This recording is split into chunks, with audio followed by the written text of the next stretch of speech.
Good evening, everyone. I call this meeting to order. The board secretary will now call the roll.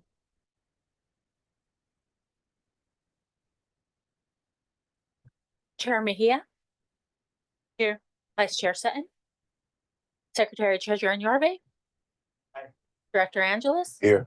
Director Kemp, Director Rawlings. Directors Kemp and Rawlings have been excused. We have a quorum.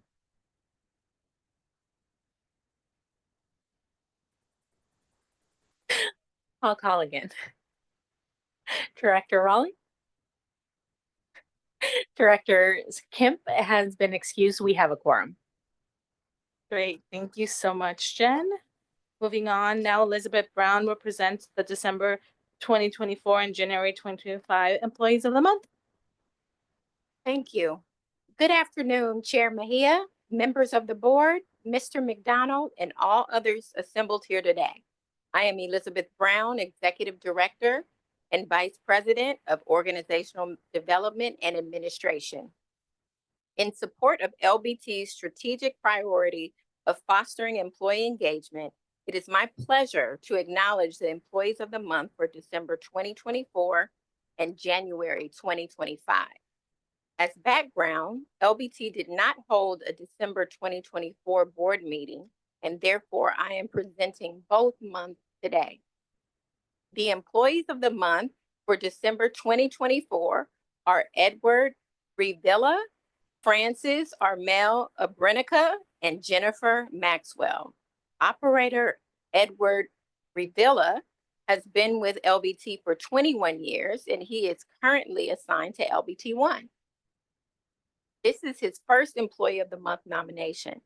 Operator Revilla is known for his positive attitude and strong interpersonal skills, fostering great relationships with colleagues and providing exceptional customer service.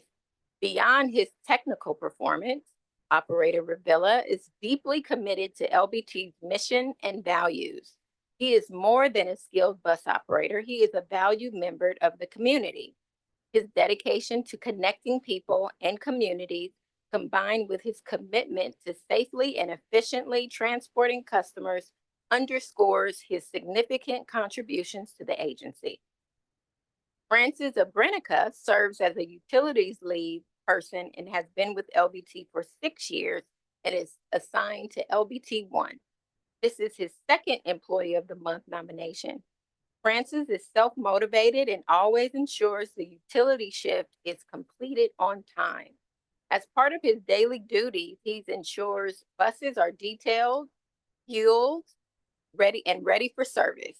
Additionally, he often assists with bus transfers between yards. Francis regularly assists with electric buses to ensure the hybrid fleet is running. He maintains an open line of communication, reporting progress and successes, all while maintaining a positive attitude. Jennifer Maxwell serves as the manager of capital programs and has been with LBT for 3 years. This is her first Employee of the Month nomination. Under Jennifer's guidance, the team successfully reimagined capital programs using the design thinking process, resulting in various accomplishments. Jennifer led the creation of a grants database to supplement reporting, significantly enhancing the accuracy and accessibility of grant data. Her leadership ensured that accounts receivable payables are 100% current, with no outstanding amounts over 90 days. These achievements reflect Jennifer's commitment to excellence, her innovative mindset, and her ability to inspire her team to deliver impactful results. Her work has not only improved efficiency, but also enhanced the overall effectiveness of our capital program. The Employees of the Month for January 2025 are Max Toledo, Richard Uwe, and Jen Flores. Bus operator Max Toledo has been with LBT for 5 years, and this is his first Employee of the Month nomination. He is currently assigned to LBT 2. Throughout the years, he has demonstrated an immense willingness to learn and grow. His hard work and dedication are apparent as he maintains high levels of service for our customers and continuously meets organizational key performance indicators. Utilities lead Richard Uwe has been with LBT for 5 years, and this is his second Employee of the Month nomination. As the lead at LBT2, he consistently steps up when needed and maintains a strong work ethic, ensuring that daily operations run smoothly. Richard is responsible for coordinating bus travel between LBT1 and LBT2, ensuring that all buses are properly prepped for service, especially during special events. He takes the initiative to monitor and address potential issues with onboard equipment, such as the camera surveillance system, providing detailed reports to prevent service interruptions. Richard's leadership in effectively coordinating the daily service plan and maintaining clear communication with backup leads and external vendors exemplifies his dedication and commitment to LBT. Jen Flores serves as our board secretary and has been with LBT for 4 years. This is her first Employee of the Month nomination. She has consistently demonstrated outstanding commitment, initiative, and teamwork, making a significant impact on both internal operations and community engagement. Jen played a pivotal role in the construction and staff relocation to the new LBT Co building, successfully managing the project and ensuring a smooth transition. She led the preparation of the board chambers for their inaugural board meeting in 2023.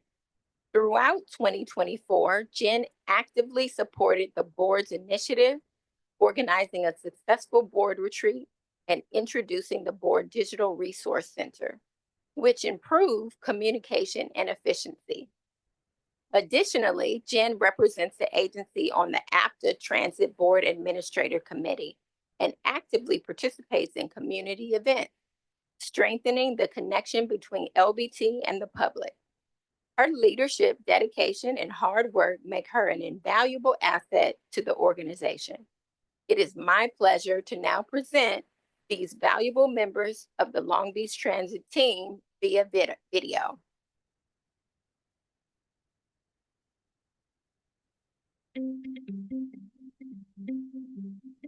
Hello, my name is Edward Rivilla. I'm a coach operator for Long Beach Transit and been here for 21 years almost.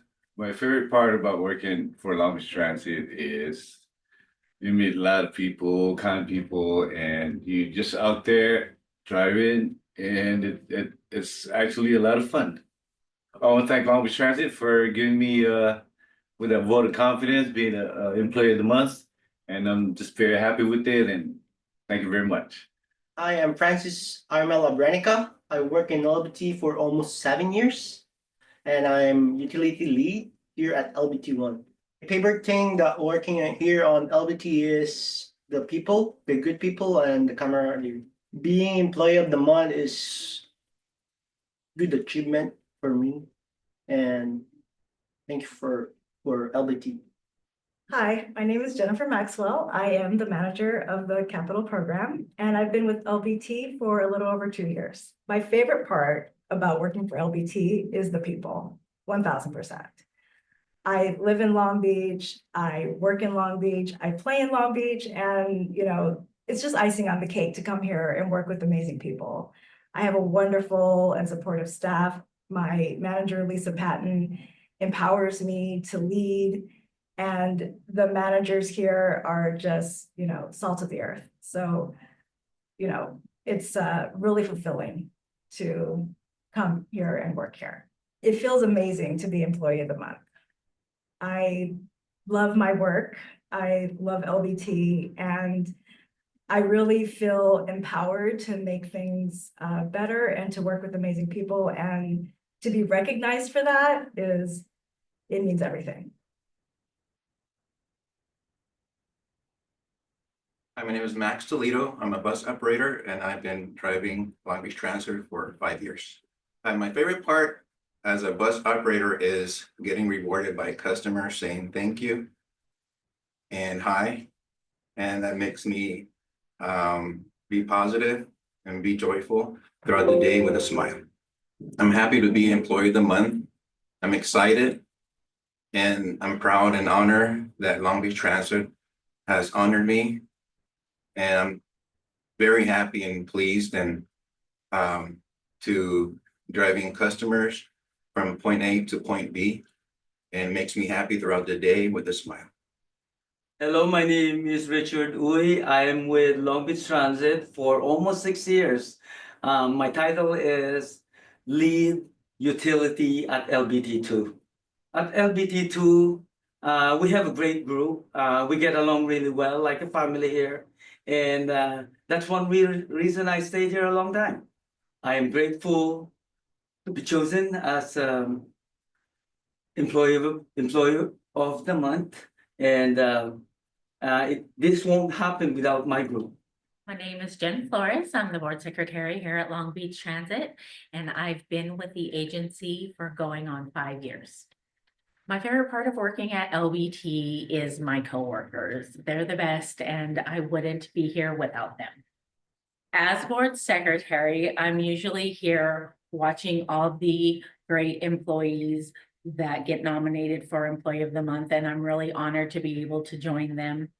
And I would like to thank Mr. McDonald and the ELT and all my coworkers for this great honor. Thank you.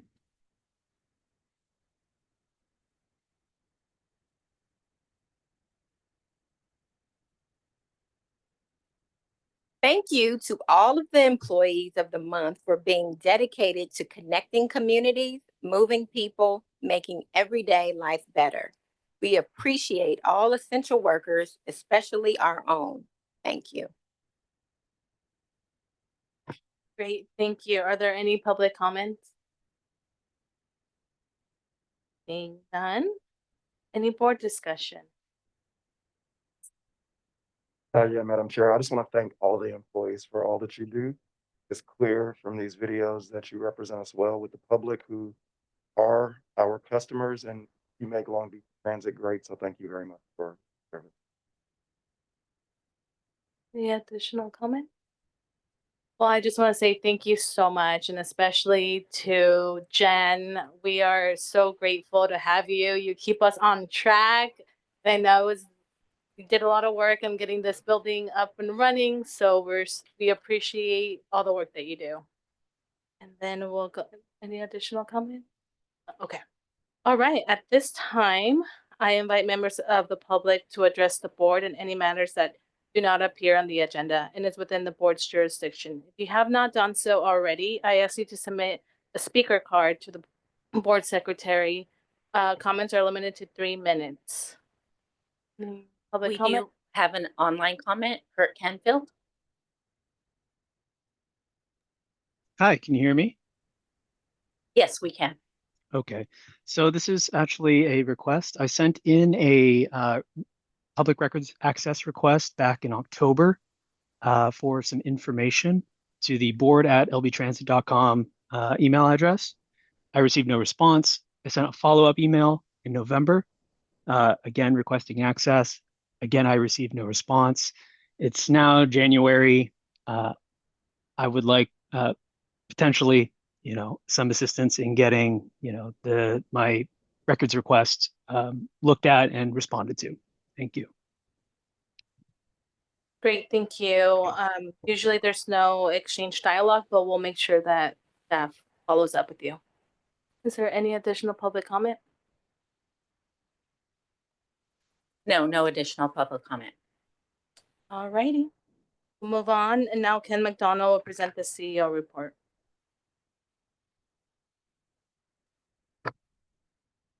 Good afternoon, Chair Mejia, members of the board, and all who assembled here today. I am Kenneth McDonald, President and CEO at Long Beach Transit. My monthly agency report will highlight some of our accomplishments and ongoing activities centered around our strategic priorities. LBT's strategic priorities are improve safety and service quality, exercise financial accountability, foster employee engagement, enhance customer experience, and promote community and industry focus. On December 11, 2024, LBT held its annual employee recognition event, which included the recognition of 3 of the 2024 past employees of the month who were honored to be employees of the year. These 3 employees, as I go through, have been Keith Harris, bus operator, transit service delivery. Keith has been employed with LBT for 37 years and has been Employee of the Month twice. His outstanding commitment to both LBT and the local community exemplifies the values we prioritize and strive to uphold. Operator Harris' professionalism and courtesy when engaging with customers is very commendable. The next employee was George Soto, the lead person of body and paint maintenance and infrastructure. Lead mechanic George Soto has been with LBT for 13 years and has been Employee of the Month twice. Lead mechanic Soto leads quickly assesses needs, orders parts, and expedites jobs, always willing to work to find the best solution and to find someone who can complete the task to avoid any delays. His constant communication and hands-on approach makes him an invaluable member of the maintenance and infrastructure team at LBT. The final employee of the year was Heidi Valdez, executive assistant to the president and CEO. Heidi has served as executive assistant to the president and CEO, and she has been in LBT for 7 years and has been Employee of the Month once. She consistently demonstrates exceptional problem solving and project management skills in her role and effectively coordinating with individuals across various departments internally and externally to the organization. Heidi is known for her adaptability, dependability, and proactive approach, contributing to her impactful role at LBT. I'd like to give a round of applause to all the employees of the year.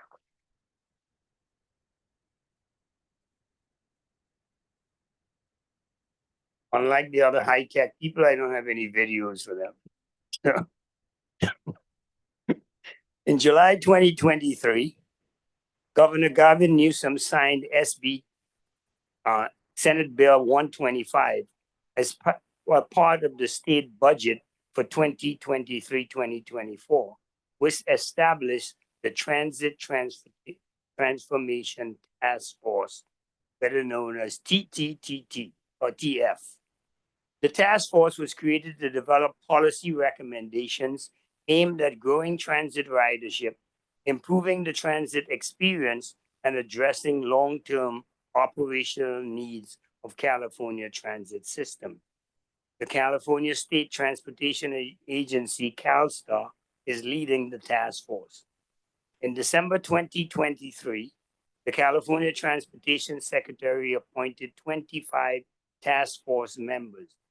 According to SB 125, CalStar is tasked with submitting a report to the legislature by October 31st, 2025.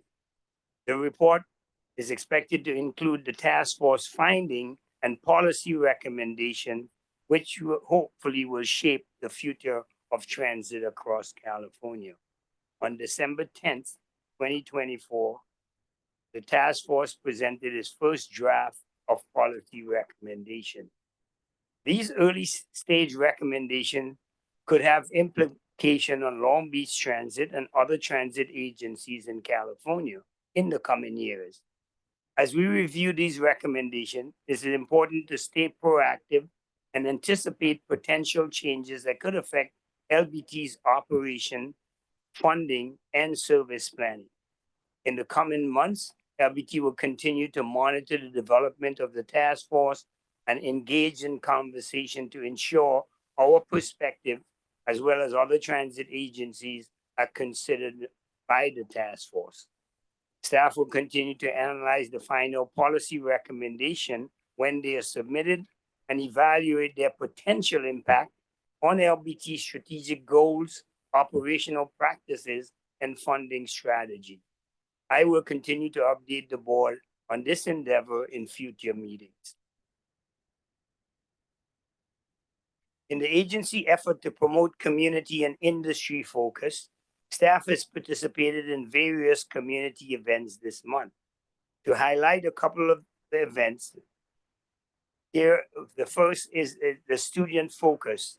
The community relation team connected with LBUSD 8th grade families at Browning High School and Poly High School site nights in January. Site nights give students an opportunity to explore high school campuses as they start planning for high school. The team answered questions on the Go Pass program and helped families plan their potential routes to and from school for their students.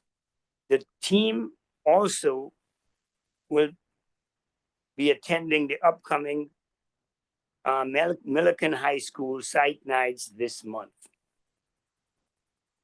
Long Beach Transit participated in the City of Long Beach 37th Annual Martin Luther King Jr. Parade, honoring the life, legacy, and values of Dr. King.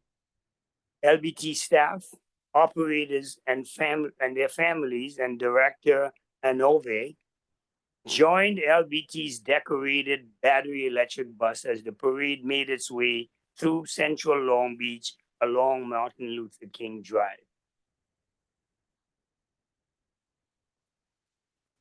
LBT will be hosting the American Public Transit Association 4-day Marketing, Communication, and Customer Experience Workshop in February.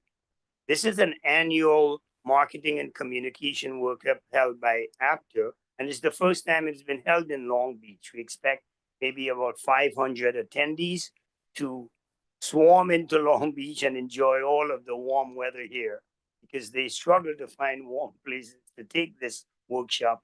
And we volunteered last year to be that they could come here every year if they wanted to in the future. So we will see what happened after this first year. This intensive and interactive workshop focuses on all aspects of public transportation, marketing, and communication. It includes media relations, customer experience, social media, ridership initiatives, and best practices. LBT staff, Lee Berner, Mike Gold, and Aranza Chavaria, well, there's only non-ELT that is going to be on a panel, will be on panels discussing the following topics. One, the relationship between operations and customer experience. And you can guess that's Lee Berner. Arts and culture, elevating ridership experience. You can get that that's Mike. And then social media trends that Aranza would be discussing. The board secretary will be reaching out to board members in early February to extend an invitation for members to attend the workshop. The workshop would be held at the Hilton from the date that is mentioned there. Tomorrow, January 24th, 2025, LBT is dedicating its new BEB commuter coaches for use that will be used on the UCLA Westwood Commuter Express route and the Museum Express service. The route will operate these commuter buses from Long Beach to the UCLA campus and would start on January 27, 2025. The goal of the event tomorrow is to recognize the partners who have helped LBT purchase these buses and celebrate the partnership between UCLA, LBT, and the Long Beach Airport. The 5 buses that are being dedicated tomorrow expands LBT's ability to take cars off this freeway and serve a regional need, connecting people to jobs and to the medical center in Westwood. In conjunction with the new commuter coaches going into service on Monday, there will be 2 bus stop changes to Route 405. The Willow and Airport stations are moving to accommodate the new battery electric coaches. LBT community relations teams have distributed flyers showing on the slide to UCLA customers, and they would be notified via email of the upcoming changes. Finally, before I close, I want to request the General Counsel, Vince Ewan, the opportunity to inform the board about changes to the Brown and Levings Acts that would impact the board. A memo, when this is completed, will be provided to the board, including the Senate bills that prompted this this discussion that Vince is gonna have with the board right now, for the changes to the laws. Vince? Thank you, Mr. McDonald. Honorable Chair of the Board, Vice Chair, members of the board. To all those assembled today, I'm Vince Ewing, the General Counsel of Long Beach Transit. I'm here to address the board briefly on changes to the Brown Act and Levine Act effective January 1st, 2025. With respect to the Brown Act, the board of directors or the board of trustees or the city council or any elected or appointed body is now able to meet in closed session to discuss cybersecurity threats. This change to the Brown Act, it really is a nuanced amendment that already existed. If there was a threat to the infrastructure or the public safety of an organization, members of an elected or appointed body were allowed to go into closed session to discuss that threat. Now the term cybersecurity threat has been added to that emergency provision of the Brown Act. That's an amendment that you see in the new law. The law is AB 2715. There have been changes with respect to the remote participation for board meetings that arose from the COVID-19 pandemic. As a result of the pandemic, members were able to use the just cause or emergency provisions of the Brown Act to say, you know, hey, look, I'm not feeling well, I have COVID, or I'm caring for someone who has COVID, and therefore I can't come to the meeting, and I will be participating remotely. So the change in the statute as of 2025 says that if the body such as Long Beach Transit meets one time a month, then you can rely upon the just cause or emergency provision that's been enacted effective 2025 twice a year. This does not change the already existing Brown Act provision that says if you're attending a conference in New York or you're attending a conference in Miami, that you're able to participate in the meeting remotely from that location. That's a separate provision in the Brown Act. This is the emergency just cause provision of the Brown Act.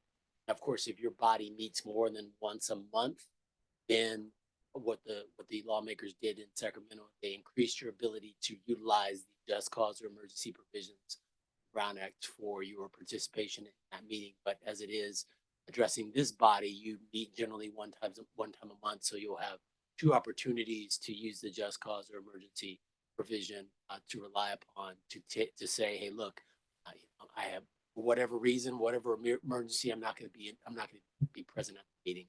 Therefore, I'll be attending remotely. There's what I will describe as an internal inconsistency in AB 2302. The amendment then goes on to say, despite everything we just said, you know, meaning like if your public body meets one time a month, they can use the provision twice a year. If they meet twice a month, they can use the provision 5 times a year. Then there's a sentence that says, despite all of that, you can only use the just cause or emergency provision twice a year. So that will no doubt be cleaned up and clarified, no doubt challenged by somebody. Someone will bring it to the lawmakers' attention and say, hey, wait, you know, this is inconsistent. But as it is, as of 2025, the board can rely upon the just cause and emergency provision Brown Act to attend meetings remotely. Now, if the board, if there's a circumstance where remote participation is requested pursuant to ADA, that's a different analysis altogether. And what the legislature relies upon, the state of California relies upon in implementing the Brown Act with respect to ADA is an attorney general opinion from July 24th. And that opinion says that if a person is relying upon a reasonable accommodation request and let's say hypothetically, they have a note from their doctor that says that they shouldn't be around people or that they shouldn't be present at the meeting or getting to the meeting is a little bit more difficult because maybe they're wheelchair bound or for some other reason, that person is allowed to participate remotely on an ongoing basis. They're not limited to 1 or 2 times a year. That I would say that in this instance, the AG opinion and ADA supersedes the emergency and just cause provisions. It says that that person's allowed to attend remotely until their request for a reasonable accommodation changes or not. And then the other significant change or the other significant piece to know with respect to the ADA reasonable accommodation request is that person is to be able to participate by real-time two-way video audio. So there should be a video of that person on the screen for everybody to see. And then that person is to disclose any members that are present with them at the meeting, such as a personal care assistant or family member that is an adult. So anybody 18 or older. And then with respect to the Levine Act, the Levine Act is a statute that is closely related to the Political Reform Act, which is enforced by the Fair Political Practices Commission. Essentially, it's a pay-to-play statute.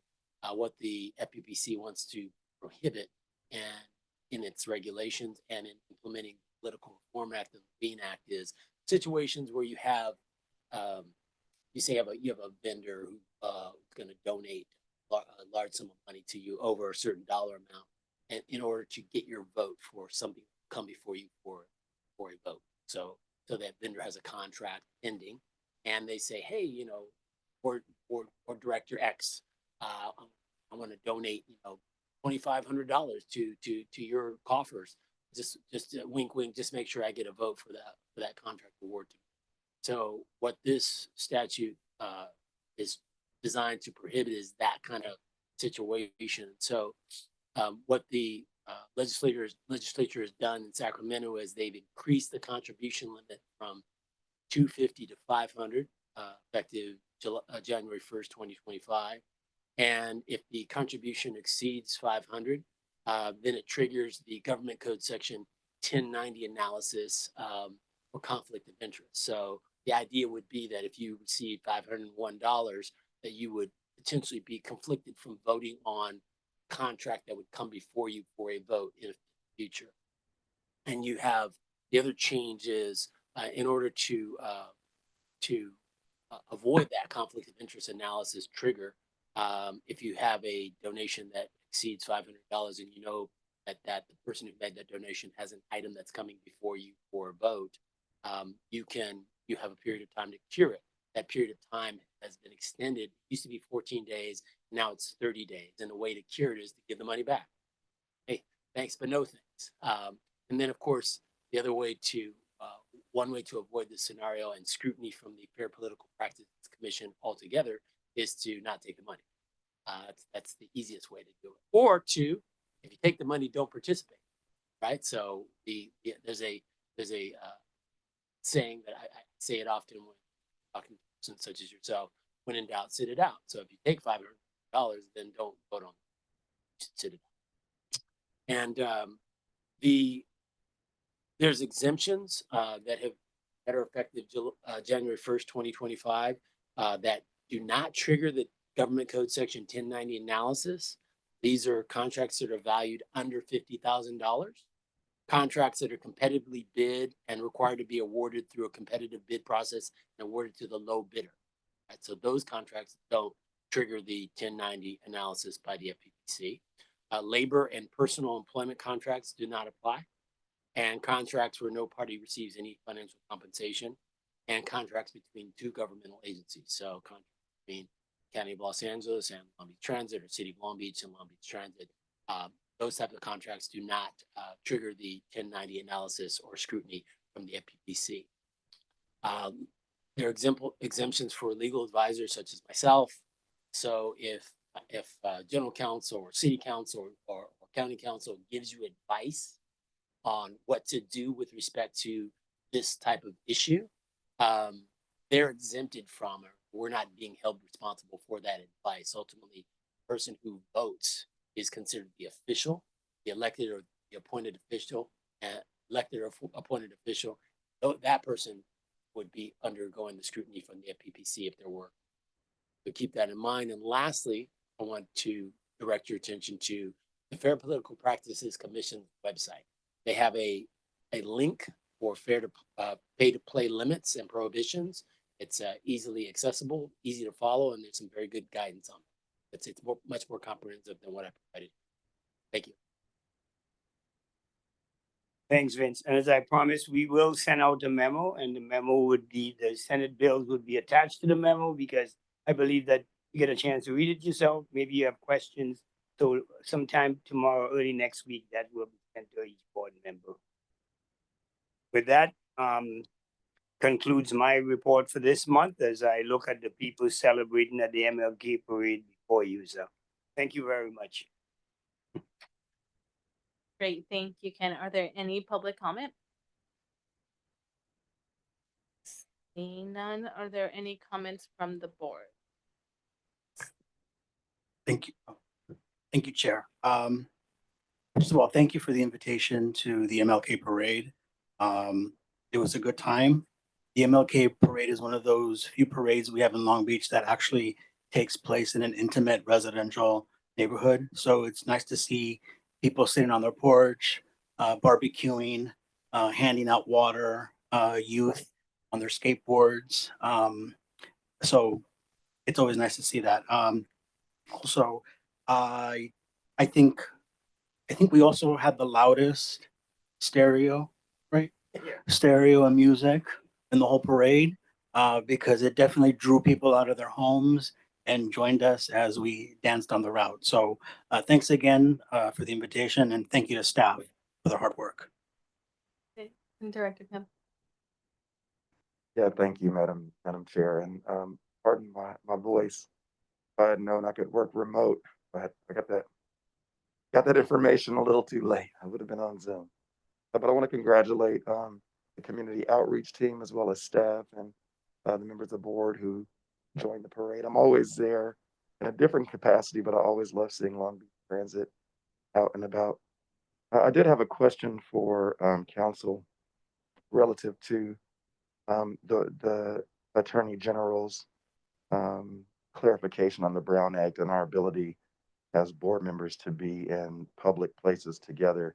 In a separate incident, I got some clarification on that, and I wonder if you could speak to how that might affect us as board members and how many of us can be in one place at one time, for example, at States of the City and States of the Port. Sure. Thank you for that question. So I'm aware of the opinion. I might have even printed it out and brought it here today. So I'm aware of the issue. So there's an Attorney General opinion that came from Attorney General Bonta's office in July 2024, I believe it is. May have the date incorrect, but it was 2024 opinion. And basically, the fact pattern is this. There was a Chamber of Commerce event breakfast being hosted by, there was a breakfast being hosted by the Chamber of Commerce in the city of Ventura. And it was a breakfast where you had to purchase admission to attend. And the mayor of the city of Ventura was invited to address the attendees and speak to them about the state of the city. And the city council of Ventura wanted to attend the event. Now, before this opinion existed, there are exceptions that are contained in the Brown Act for public officials' participation or attendance at certain events, such as conferences, things of that nature, APTA, CTA, states of the city addresses, state of the port addresses, what have you. And of course, the question was asked by the person who wrote the Attorney General, like, well, do any of these conference exemptions apply to this set of circumstances.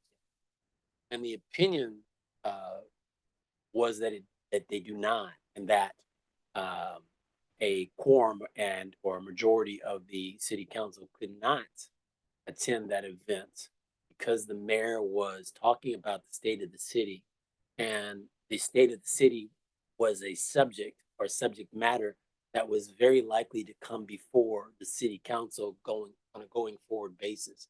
It would be different, I suppose, if the mayor were talking about something else, maybe something social in nature, but not an item that had specific jurisdictional relevance to the city council. So the opinion says, in that instance, the participation in the meeting by all members of the city council or by a quorum, a majority of the city council, constituted a Brown Act meeting.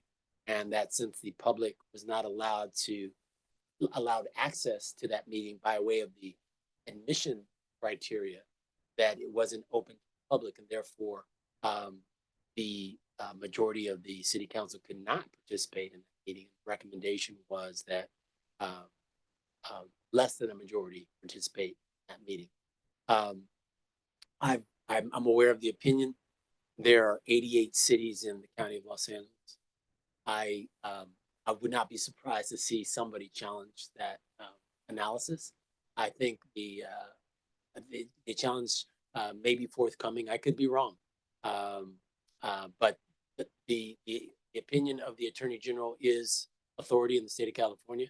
Those opinions are to be followed, and if there is some question, I would think that perhaps another question should be posed to the Attorney General's office for further analysis. I will say, since we're on the record here, that I think the one challenge for the analysis is that a meeting that requires admission is not open. This meeting is open to the public. Anybody can walk into this meeting from the street. They don't have to pay for admission. This is an open and public meeting. I think there's a distinction that possibly was missed, but that's the opinion. Yeah, I just want to thank Council Ewing for always bringing these matters to our attention and keeping us legally sound. It's a great comfort. Thank you. Great. Are there any comments from the board? Seeing none, we'll now move to the consent calendar. All matters on the consent calendar are considered routine by the LBT Board of Directors and will enact one motion. There will be no separate discussion on these items unless a member of the Board of Directors or the public so requests. In this event, which the event matter shall be removed from the consent calendar and considered as a separate item. Do I hear a motion to approve the consent calendar? So moved. Is there a second?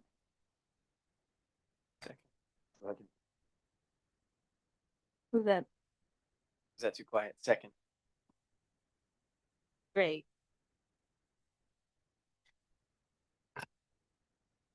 Chair Mejia, Aye. Vice Chair Sun, I'm going to abstain because I was absent for part of the meeting, I think. So unless you need my vote, let me know. Secretary Treasurer Nyarbe. Aye. Director Angeles, Aye. Director Kemp, Aye. Director Rawlings. Aye. Great. The motion carries. The consent calendar is approved.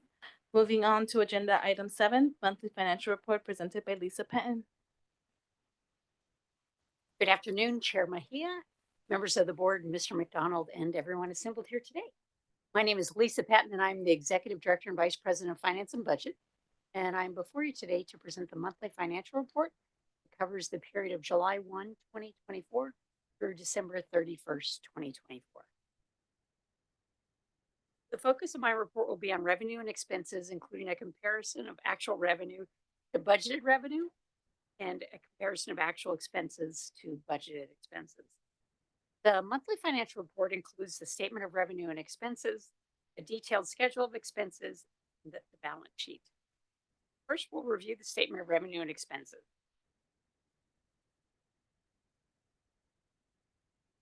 The statement of revenue and expenses includes sections on operating revenue, subsidy revenue, and operating expenses by area.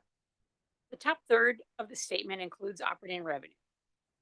This is the revenue that is the income generated directly from Long Beach Transit activity. Operating revenue of 1.5 million exceeded the budget for the month of December. Passenger fares remained stable, reflecting consistent ridership demand. Special event revenue continues to show strong community engagement. Advertising revenue totaled 30,000 for the first half of the fiscal year, achieving only 51% of the budget due to a vendor transition. The reason for the shortfall is the prior vendor ceased advertising sales on LBT buses in preparation for the transition to a new vendor effective January 1st. The new vendor brings an opportunity to rejuvenate advertising efforts, potentially increase revenue. Interest in miscellaneous income continues a favorable trend and is bolstered by favorable investment conditions. Next, we'll look at the middle section of the report that includes subsidy revenue. Subsidies are an essential component of LBT's financial health and strategic growth. Subsidy revenue totaled 9.9 million in December.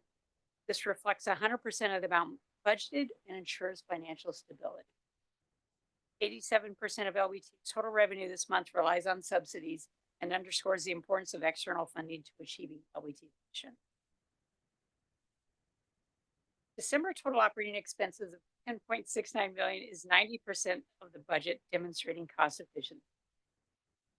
The major expense categories summarized on the statement of revenue and expenses are operations at 95% of budget for the month, driven by labor costs and fringe benefits. Maintenance spending reflects sustained investment in fleet reliability and efficient resource allocation. Administration at 94% of budget reflects effective cost control. Fuel and lubricants are under budget at 91%, highlighting effective fuel cost management for market prices. Next, for the details, we'll look at the schedule of expenses. The schedule of expenses provides insights into the breakdown of costs incurred during the reporting period. The focus here is on how various cost components align with the budget and their trends. As people in the people business, labor and fringe benefits form a substantial part of the budget, as is typical for transit agencies. Operator and staff labor combined account for a significant share, with consistent budget adherence ranging from 95 to 97%. Maintenance labor costs are within budget for the month and just slightly above the budget year to date, reflecting increased use of overtime. Under fringe benefits, you'll see unemployment and other fringes.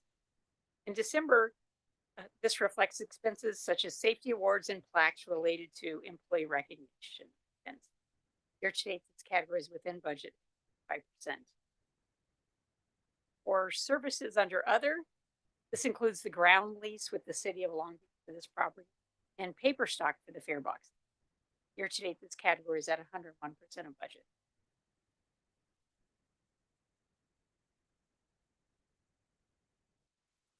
Under the material and supplies category is fleet parts and supplies.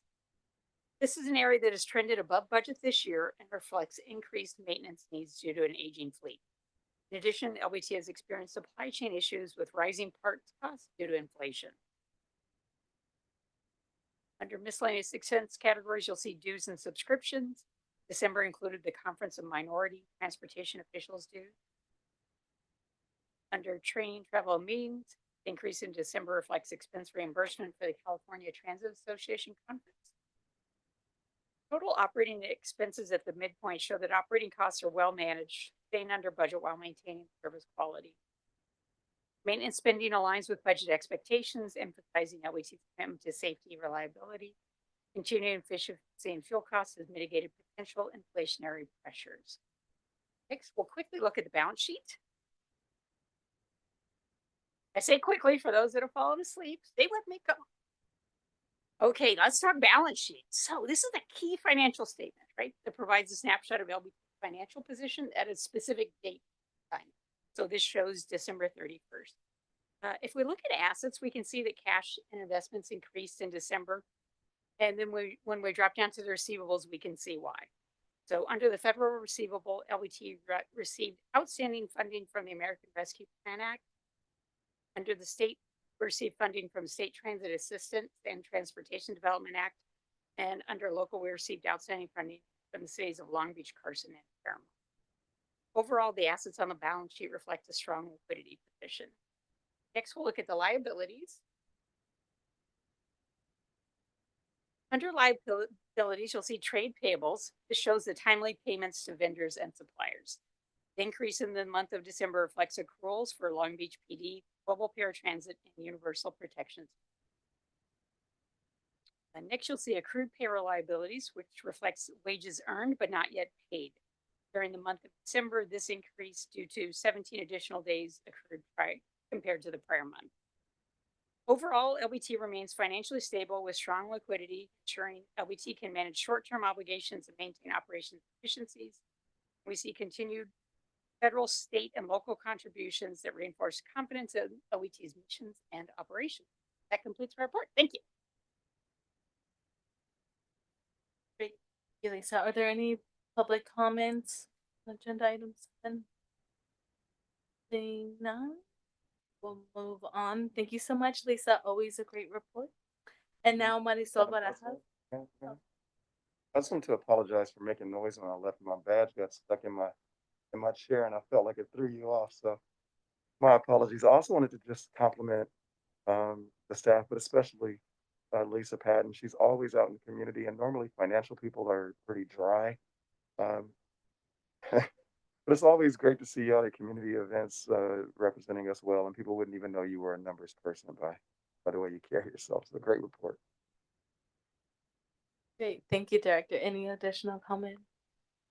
All right. Moving on to Marisol Barajas will be presenting agenda item 8.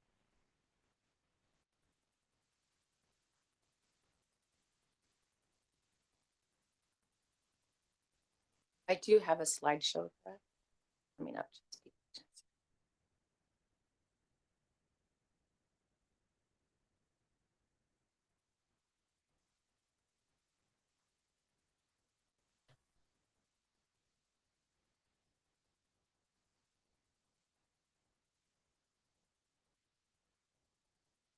Okay. Good afternoon, Chair Mejia, members of the board, and Mr. McDonald. I'm Marisol Barajas, Manager of Government Relations. Next slide, the purpose. I'm before you today to provide an overview of LBT's Hayden AI Proof of Concept Pilot Project. It was conducted to address safety and accessibility to transit services and bus stops along 2nd Street in Belmont Shores. For years, transit agencies across California and nationwide have struggled with personal vehicles, delivery trucks, and corporate rideshare services parking and stopping at bus stops and in bus-only lanes. In the last 2 years, LBT has received an influx of safety and accessibility concerns from the Belmont Shores neighborhood community regarding bus stops along 2nd Street. Individuals and community groups have cited vehicles and trucks of all sizes using LBT bus stops for indefinite lengths of time for delivery, pickups, and overall parking. When bus operators encounter illegally parked vehicles at bus stops, they must navigate around them, merging into general traffic lanes that can often be heavily congested and thus pose a hazard. As a result, boarding and alighting become difficult and unsafe for our passengers. Next slide. And I also want to, it also becomes difficult for, especially for those with disabilities, leading to increased travel times, reduced ridership, and exacerbated congestion issues. So now I'm going to talk about the legislation that made this possible.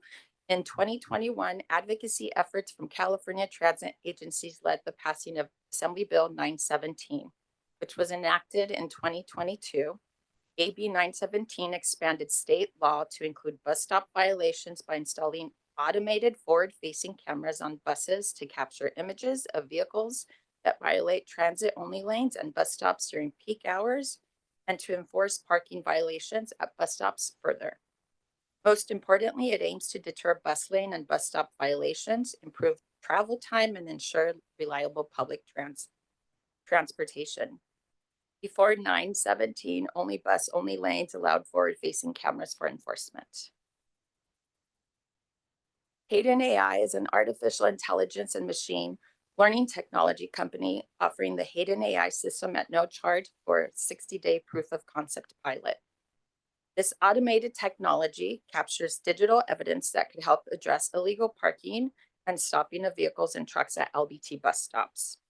It's important to note that the system's function and privacy protection approach is built on privacy first and customer-centric principles. The automated bus stop enforcement platform uses bus-mounted AI-powered camera systems to keep bus stops clear for buses. The camera system does not identify a driver or passenger. It merely reads the license plate of the vehicle detected to be parked unlawfully at the bus stop. The camera system alone doesn't issue tickets. A parking enforcement officer determines whether a violation occurred based on the video image evidence. No video is transmitted off the bus unless a potential parking violation is detected at a bus stop. If a potential parking violation is detected, a 10-second video clip and photo documenting that potential violation are transmitted to parking enforcement for review. The AI camera system has no facial recognition or other biometric detection abilities. The cameras will not capture anything inside the bus. They are pointed outward from the front windshield and angled to focus only on cars parked on the curb, not people. Under California law, any image evidence captured that does not contain evidence of a parking violation must be destroyed within 15 days. Any image of evidence of a parking violation captured by the system must be destroyed within 6 months of the incident unless the citation is still in dispute. Then it will be destroyed 60 days after the final disposition citation. Currently, transit agencies in Los Angeles, Oakland, Santa Monica, Culver City, Washington, D.C., New York City, Chicago, and Philadelphia are currently acquiring new technology installed on transit buses to automatically detect vehicles illegally blocking access to bus stops. As you can see, these are transit agencies.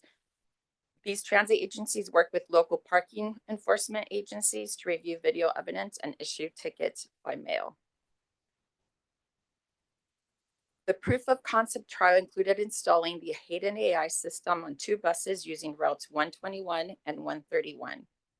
Bus stop zones blocked illegal parking present a hazard for all riders attempting to board or exit the bus, especially for seniors, riders with disabilities, and other vulnerable road and sidewalk users. LBT buses are designed to pull parallel to the bus stop curb and kneel down to provide riders with a level, safe surface on the sidewalk to board or exit the bus with minimal hazard. When a bus stop is blocked, the bus must load and unload passengers in an active lane of traffic. For a disabled person, a blocked bus stop can mean the difference between reaching their destination on time or not reaching it at all. Next, we have a video with 4 sample violations that were captured during the pilot project. There is no sound with this video, so I'll be highlighting what is being shown. The first clip shows a stop at Pacific Coast Highway and 2nd Street where the LBT stop is being blocked by fast food drive-through. The violation will be highlighted on the white box on your right of the screen, as you can see there. The second clip shows a stop at 2nd Street and Santa Ana where a personally operated vehicle is parking in front of the LBT bus stop. Again, the violation will be highlighted with the white box on the right side, as you can see there. The third clip is from a stop at 2nd Street in Glendora, where a delivery truck is blocking the LBT bus stop. The fourth and final clip shows the LBT stop at 2nd Street and Park Avenue, again being blocked by another delivery truck.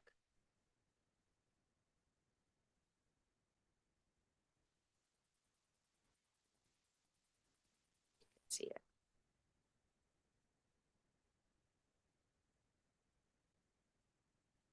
As you saw in the video clip, Hayden AI pilot project provides LBT with the data and opportunity to partner with the city parking enforcement to work together towards altering driver behavior and improving transit service. Utilizing this technology, Long Beach Transit ran for 60-day pilot on Route 121 and Route 131 from July 2nd, 2024 to August 31, 2024, 60-day pilot. The pilot results indicated a very significant problem in the city of Long Beach, detecting a total of 833 instances of vehicles blocking bus stops within its 60-day trial. That's about 14 incidents per day.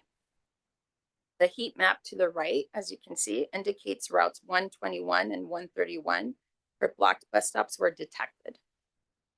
Areas in red had the most severe problems.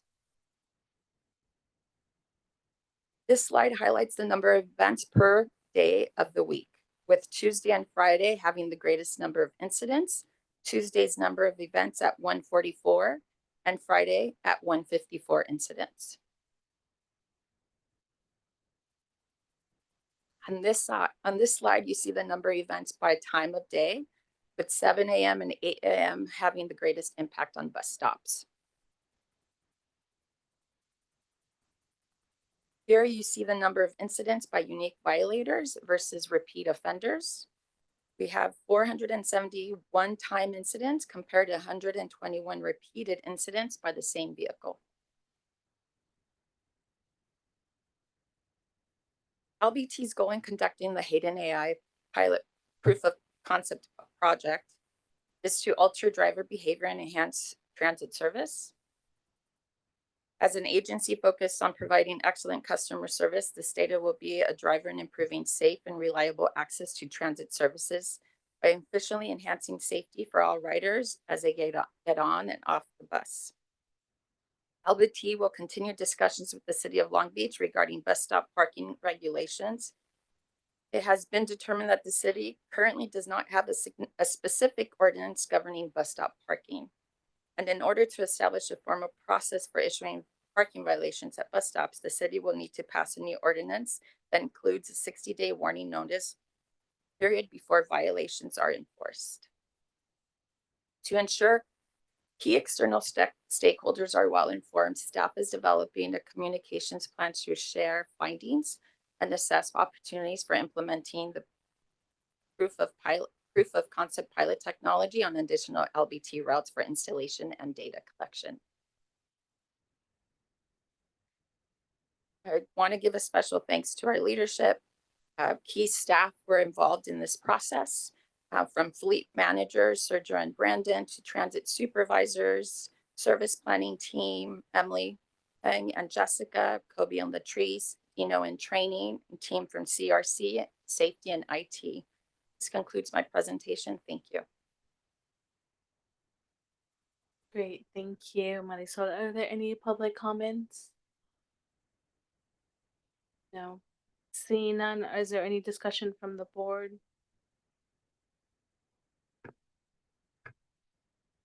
Thank you, Madam Chair. Marisol, thank you very much for the presentation. I have a couple of questions. If this is enacted, does LBT have will it be using existing staff to work on this project with the city? Or will LBT be hiring additional staff?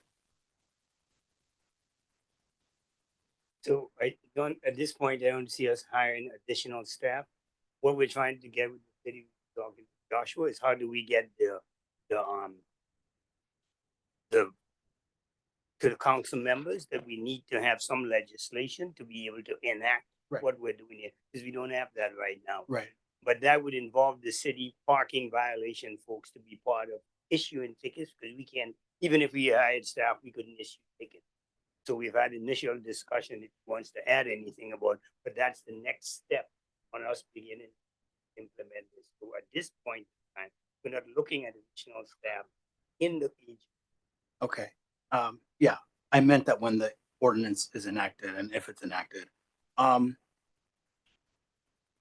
I imagine that the cameras will be installed on the bus.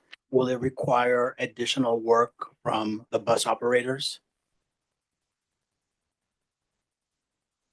During the pilot, we had operators test it and there wasn't any additional work on their end. Okay. So it doesn't add any additional responsibility to the already busy. Correct. Okay. Again, once it's enacted, do we have any idea about the revenue that this will generate and where that revenue is gonna go? So at this point, we don't have any estimates on revenue, but so first we have to think for the money to pay for them, to put them on the service, but the first 90 days to 6 months, I don't see us getting any revenue out of this, because once we set it up, but then that would be part of the discussion because the city would have to put more, so we'll have to help them in terms of how to get the people to do that, and then how that revenue share, and we have not discussed that at all. First thing we want to do is start with trying to change behavior, and then if your behavior doesn't change, what do we then? Okay. So we have not looked at revenue coming from this at this point. Okay. And on one of the images that you shared, there was a delivery truck where the bed was on the ground. I didn't see a license plate. Let's just say in those cases, what happens? There's just no reading of a plate, correct? Okay. I do find it difficult to believe, and this is not on you, that these videos will not be used for other purposes. Because it's very clear within that white box that you can see individuals and you can see other vehicles. So I find it to be a problem. So we have to follow what the guidance that came from the Senate bill, and the Senate bill didn't allow you to use it for any. So yes, maybe at some point we can try to get that done, but the Senate bill right now is not allowing us to do anything except somebody violating the No. streets. And I know that and I appreciate that, but I'm just worried that a subpoena will be generated in some case and they're going to pull information from that video, from that screen. That's not the intention or the purpose of this program. So that's what I worry about. You mean that to use it on for some? Yes, for outside another of us police or someone investigation. else? Right. So the manufacturer, they met with us and talked. We had extensive meetings about that. That is something that they have not encountered yet. And somehow we'll have to get some higher agency to be able to demand the videos from them. But they are saying right now that they have never had a case where they had to give it up for something else. I don't know if a crime is committed, what will happen. That is yet to be seen. Thank you. Director Rollins? Thank you. Yeah, I have a few questions as well. Thank you so much for the detailed report. I know sometimes it's kind of be difficult to explain and to show like the domino effect of. But thank you for doing such a good job for it. And I'll try to make these quick. And I apologize. Some of them may really be for Hayden AI, not for the Long Beach Transit team. But if you can answer them, that'd be fantastic. So I'll kind of ping off of what my fellow director said. For the perception engine that they have related to his question, I assume that's physically on the bus as well, correct? Correct. Okay, so it's not communicating to a cloud server or anything where somebody would be intercepting. It's happening on device that they install on the bus. Correct. Okay, does that mean the models that they're using also are running locally on that device for initial detection?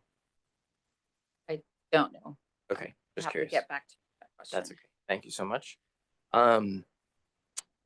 Generally speaking, there are certainly concerns here that I'm sure we're not the only agency to bring up. Right? We have to be careful about this sort of thing. I do think overall it's a net positive, especially for when we have uniquely challenging areas like we have along 2nd Street and other similar corridors.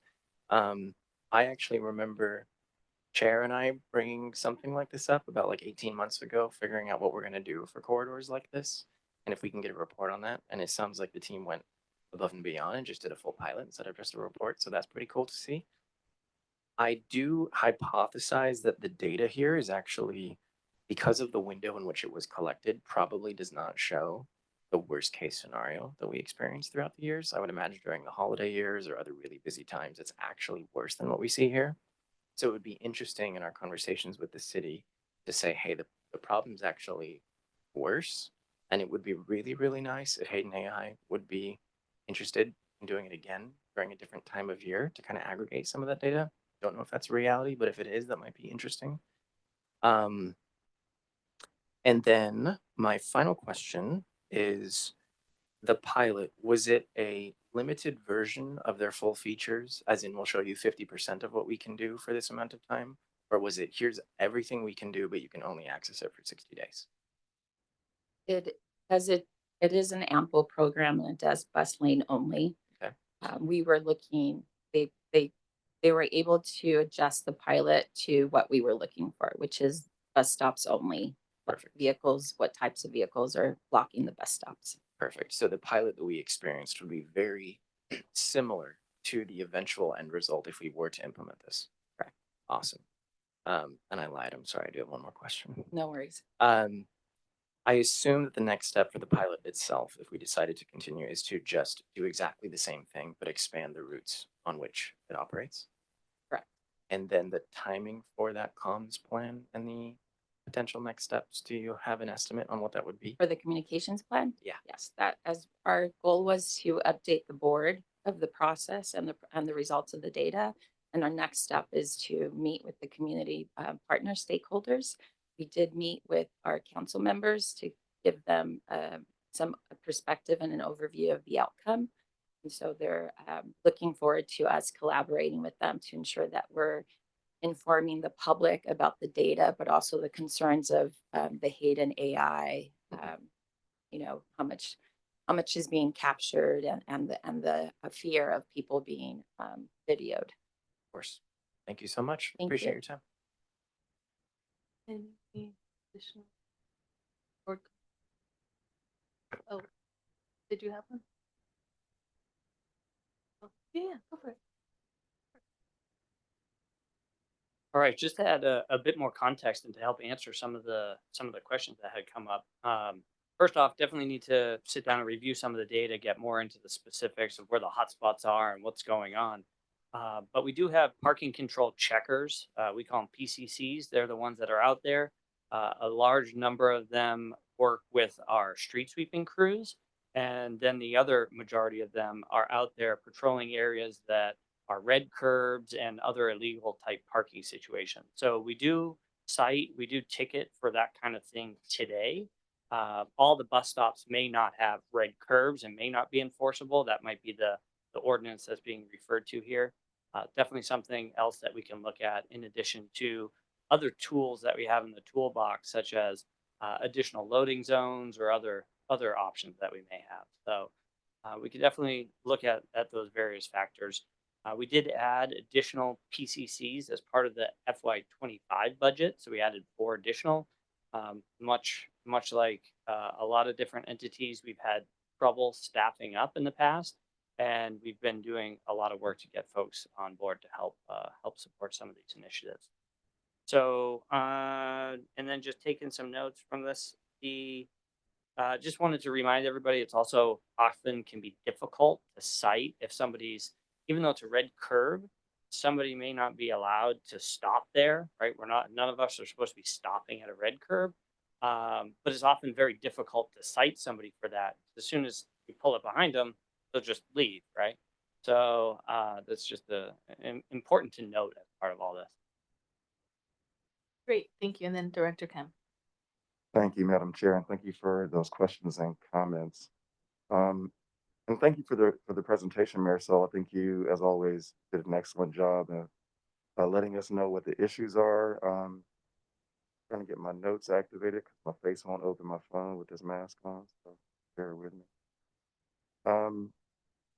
When the time is right, excuse me, I fully support moving this forward to the City Council for the exploration of an ordinance, especially given what's been said. It sounds like there's limitations on how to capture this, and even if you have somebody, if you pull up and they pull off, you aren't able to ticket them. And trust me, I'm not out here trying to get people tickets. I have, quite a few tickets in my portfolio from the past, but this is an issue that is hindering our ability to serve the public and seems like a novel solution. I would also encourage us to, in those discussions, get as much money as we can for LBT. So we aren't out here just doing public service for the city of Long Beach to enrich their coffers by the, actions of violators. If we can get all of it, great. But if we can have a, cost sharing, where some of that money can be designated for perhaps community awareness campaigns specific to reducing these incidents, or for some other campaigns that we'd like to have funded. And then finally, I share, excuse me, I share Rose's concerns about protecting the public from camera subpoena and would like to know more about really what that entails for us as an organization and for the public. Past precedence is no protection for the future, and so I think some specific questions about how the camera information can be acquired by law enforcement agencies. Um, I think we need that information, both good and bad. We might be able to be heroes with this. So I think some specifics on that would be helpful towards making a decision for me. Thank you. Any additional comments? I just want to say I'm really excited to see this come into fruition. I think I've received numerous, constituent emails, about 30 to 50, just, the constant issue that this has been happening. So I think there's a lot of community support just because these are people who live in Belmont Shore day to day. They're the ones that are taking the pictures and sending them to me. So I think sharing that with the community, I think there will be a lot of support because these are the folks that are taking the bus. These are the folks that cannot get to their destination because it might be, they have a disability. So I think this is going to be a good path forward. I curious to know, I did see in the video that most of the complaints that I've received were mostly about trucks, but I do see a lot of cars as well that have been based on the video. Do we know, is it more trucks than cars? Do we know that have that data? We do have this data, and it was interesting to learn because we too receive those comments from constituents about delivery trucks, but it seems to be a lot of personal vehicles that are like the frequent users that are using the bus stops as parking for several issues, limited parking, medical appointments, or just, drop off, pick up kind of situation. Thank you. And I don't know if it's still active, but I think Belmont Shore has even their own commission on parking. So I know that that's something that, people are kind of aware of the situation in Belmont Shore, but I think there's also a lot of movement and a lot of support. So I just want to say thank you for leading this and excited for the next steps. I would love to see the community engagement and of course working with the city and ensuring that we get a ordinance and that we get a partnership in this because I think it's gonna both benefit Long Beach Transit and our commuters, but also the city. Thank you. All right. Thank you so much, Marisol. Thank you. And then we'll move now to Jennifer Maxwell on agenda item number 9.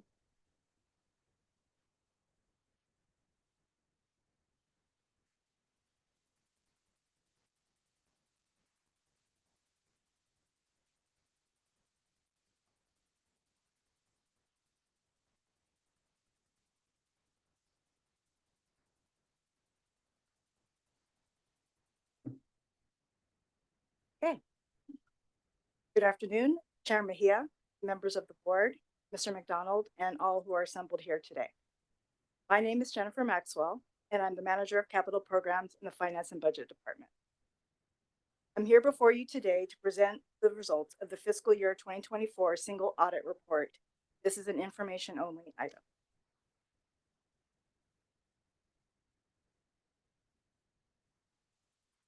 The single audit was conducted by Wines Inc., an independent auditing firm here in Long Beach. Wines has served the accounting needs of nonprofit organizations since 1926 and one is California's largest regional CPA firms.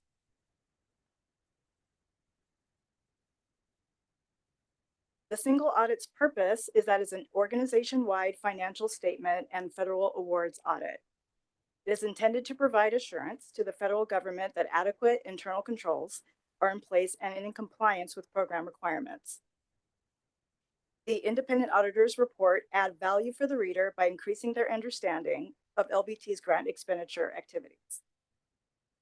The scope of the independent audit involved examining evidence supporting the amounts and disclosures in the financial statements, internal controls, and compliance, thereby assessing the accounting principles used and evaluating the overall financial statements provided by LBT for the fiscal year 2024. There are several reports included in the document indicating various results of LBT's external audit. I would like to invite you to open the single audit reports and grant activity reports for the year ended June 30th, 2024, as I will be pointing you to various pages in the digital version, beginning with PDF page 4.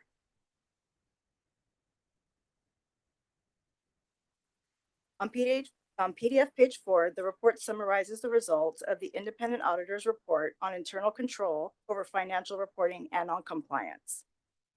The audit did not identify any deficiencies in internal controls that the auditors would consider to be a material weakness. The results of the audit test disclose no instances of non-compliance. Next, please find PDF page 6 of the report. Page 6 summarizes the results of the independent auditor's report on compliance for each major program and on internal control over compliance required by the uniform guidance. In the auditor's opinion, Long Beach Transit complied with government auditing standards, uniform administrative requirements and cost principles, audit requirements for federal awards. Next, please find PDF page 11 of the report.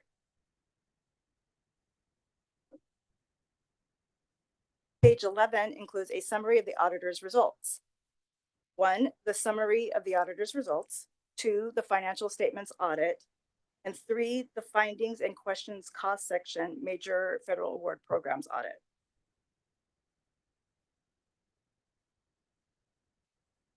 In section 1, the summary of the auditor's results, the results for internal control over financial reporting and internal control over major programs were as follows.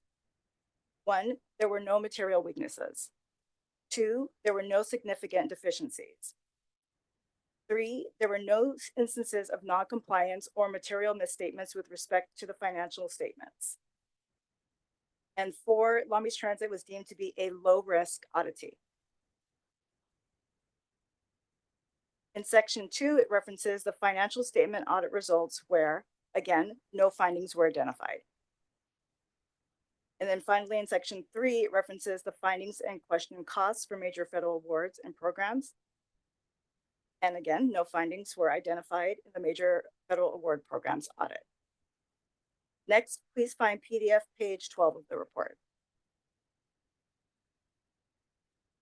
On pages 12 through 15 of the report on LBT's compliance with the State of California Transportation Development Act, or TDA, the results of the auditor's test disclose that the allocated funds were expended in conformance with the rules and regulation of the TDA. Next, please find PDF page 16 of the report. Page 16 of the report includes the independent accountant's report on applying the agreed upon procedures, or AUP. The following is a summary of the standards set by the Federal Transit Administration, or FTA, that explains the intent of these procedures, which are to determine that 1, a system is in place and maintained for recording data in accordance with the National Transit Database, also known as NTD, that correct data is being measured and that no systematic errors exist. 2, that source documents are available to support the reported data and are maintained for FTA review and audit. 3, that a system of internal controls is in place to ensure data collection process is accurate and the recording system is reported and comments are not altered. 4, documents are reviewed and signed for by a supervisor as required. 5, the data collection methods meet FTA requirements. And 6, that data is consistent with prior reporting periods and other facts known about transit operations.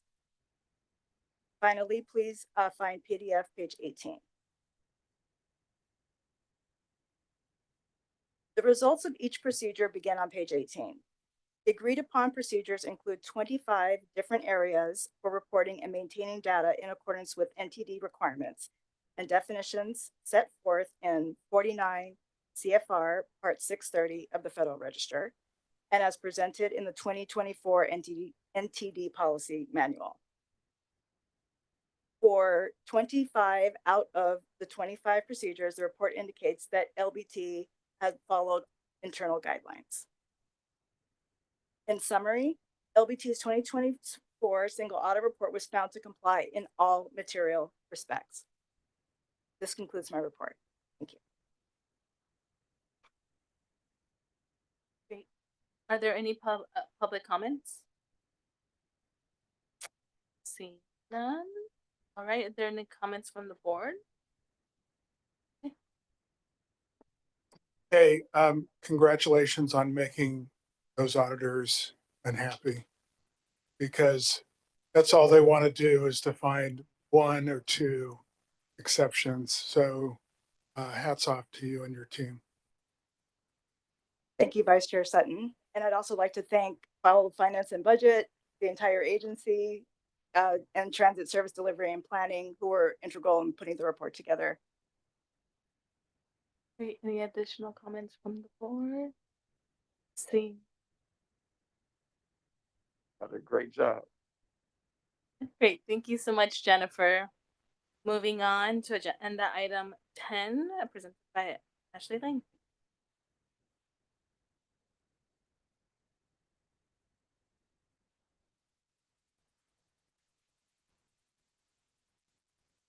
All right. Good afternoon, Chair Mejia, members of the board, Mr. McDonald, and to all those who are assembled here today. My name is Ashley Liang. I am the treasurer for Long Beach Transit. I am before you today to present the fiscal year 2024 annual comprehensive financial report, commonly referred to as the ACFR. And as the numbers people, I'll try my best not to make this dry, so I'll try to make it as exciting as possible. But this agenda item is an information only item.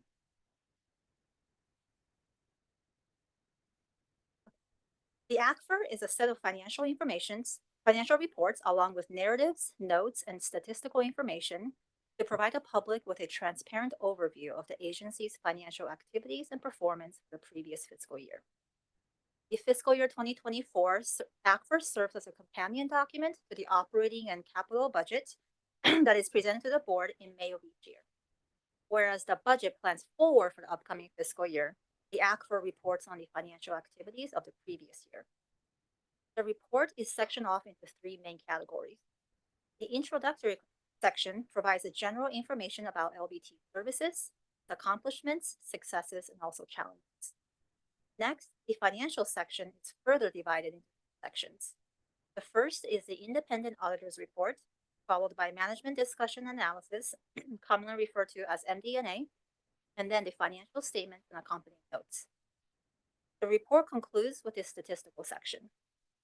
Similar to the single audit presented in the previous agenda item, the ACFR is audited each year by our auditors, Wines Inc., located here in Long Beach, California. But first, staff is proud to present this wonderful recognition of LBT's 34th straight year in receiving a certificate of achievement for excellence in financial reporting for the fiscal year 2023 ACFR that is awarded by the Government Finance Officers Association. This acknowledgement is in recognition that LBT's fiscal year 2023 ACFR pushed beyond the minimum requirements of the generally accepted accounting principles in preparing the report that evidenced the spirit of transparency and full disclosure. The attainment of this annual award for 34 consecutive years reflects the commitment of LBT and its staff to meet the highest professionalism and dedication year after year. Now let's dig into the report by taking a look at the introductory section. Within this section, the reader will find an overview of LBT, accomplishments and major initiatives, key performance indicators for fiscal year 2024. In the following slides, I will highlight some of these areas. The Gold Pass program was extended for one more year to continue service to K-12 and community college students attending participating districts. This program has been very popular throughout Los Angeles County and was made permanent by the Metro Board of Directors. LBT continues to explore fiscally responsible and sustainable funding sources to support for the program. In January of 2024, LBT purchased its first fully electric paratransit van as part of the agency's zero emission initiative. The van has the capacity to accommodate 5 customers, with 3 seated customers and 2 in wheelchairs for shared rides, with a full charge capacity of 100 miles. With the June 2024 service change, LBT introduced a pilot program to update its customer-facing cassette inserts. In response to customer feedback, a new design was developed and a prototype was launched at 325 bus stops while continuing soliciting for additional feedback. After a 4-year break, the regional 5-star rodeo made its return. 9 of LBT's finest competed against 6 other local municipalities, showcasing bus operator skills through a variety of safety and driving obstacles and customer service skills. 4 LBT bus operators were recognized with 1st, 2nd, and 3rd place trophies, and operator Pablo Vega Jr. advanced to the Southern California Regional Bus Rodeo that will be held in March of 2025. LBT also reached multi-year agreements with both organized labor unions, a 3-year agreement with the Amalgamated Transit Union, or ATU, and a 4-year agreement with the American Federation of State, County, and Municipal Employees, AFSCME. The agreements included wage increases and other enhanced benefits. On September 9th, 2023, employees gathered to celebrate the opening of a 25-year-old time capsule that was buried in 1998 in dedication of the opening of LBT2.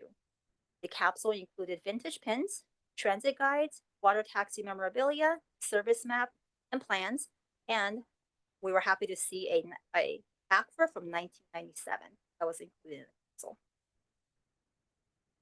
In mid-fiscal year 2024, LBT began hosting its board of directors meetings at the new corporate office building, and this beautiful board chamber was formally dedicated in December 2023 to Rosa Parks, who was a pioneer in civil rights and equality with historical ties to public transit.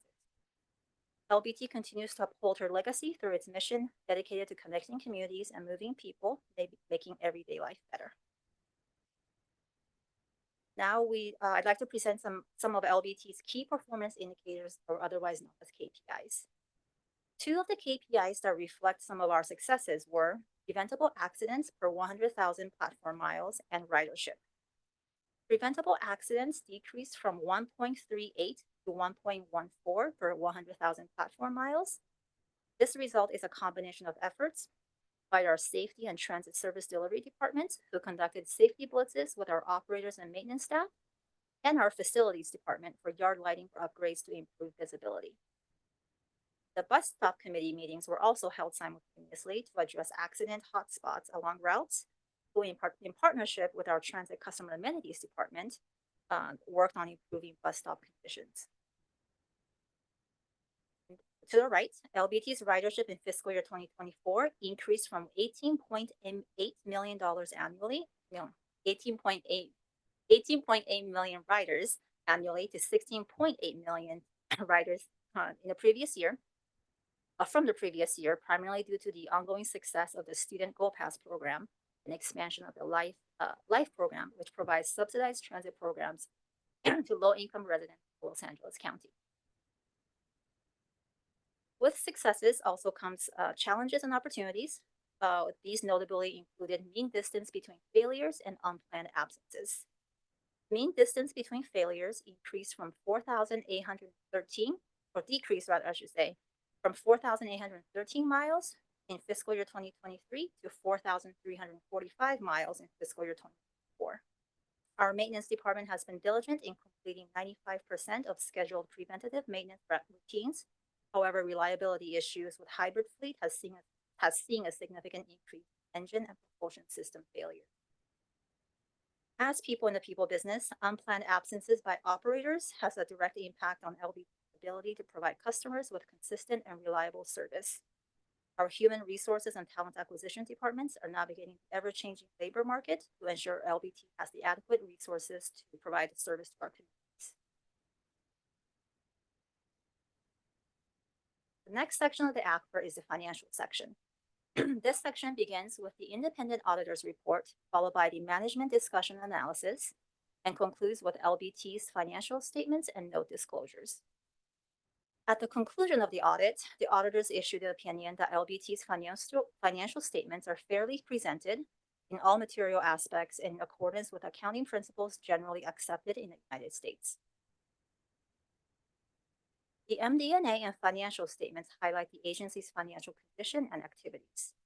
First, we'll review LBT's net position, which includes assets and liabilities as of the end of the fiscal year. So this chart shows the agency's assets as of June 30th, 2024, and the previous 2 fiscal years. Total assets include subcategories of current assets, non-current assets, and net capital assets.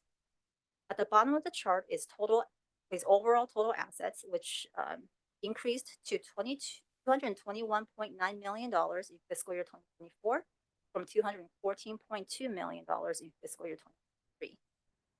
If we look at the first row of the chart, which is current assets, this was the primary contributor of the overall increase. This line item increased from $70.6 million in fiscal year 2023 to $89.6 million in fiscal year 2024. Primarily, this is comprised of cash and cash equivalents and accounts receivable. The increase is primarily due to reimbursement receipts of the federal subsidy grants related to the Coronavirus Response and Relief Supplemental Appropriation Act, commonly referred to as CRRSA. Additional details can be found starting on page 5, of the ACFR. The next section of the financial statements shows the agency's liabilities as of June 30th, 2024, and the preceding fiscal years. Total liabilities include subcategories of current liabilities and non-current liabilities. The bottom line of the chart shows the increase in total liabilities from increased to $135.7 million from $127.4 million in the previous year. This net increase is a combination of 2 factors. One is the increase in current liabilities in the first row, which is a reflection of subsidy deferral of grant funding, and a decrease in non-current liabilities in the second row of net pension liability as a result of better than expected performance of the agency's 2 defined benefit plans. Additional details on liabilities may be found starting on page 5 of the ACFR. Almost there. Next is the statement of changes in net position, or what is commonly referred to as the income statement. LBT's operating and non-operating revenue includes categories as shown on the left, which are passenger fare revenue, advertising revenue, other revenue, which includes items such as fuel credit income, and non-operating revenue, which includes investment income.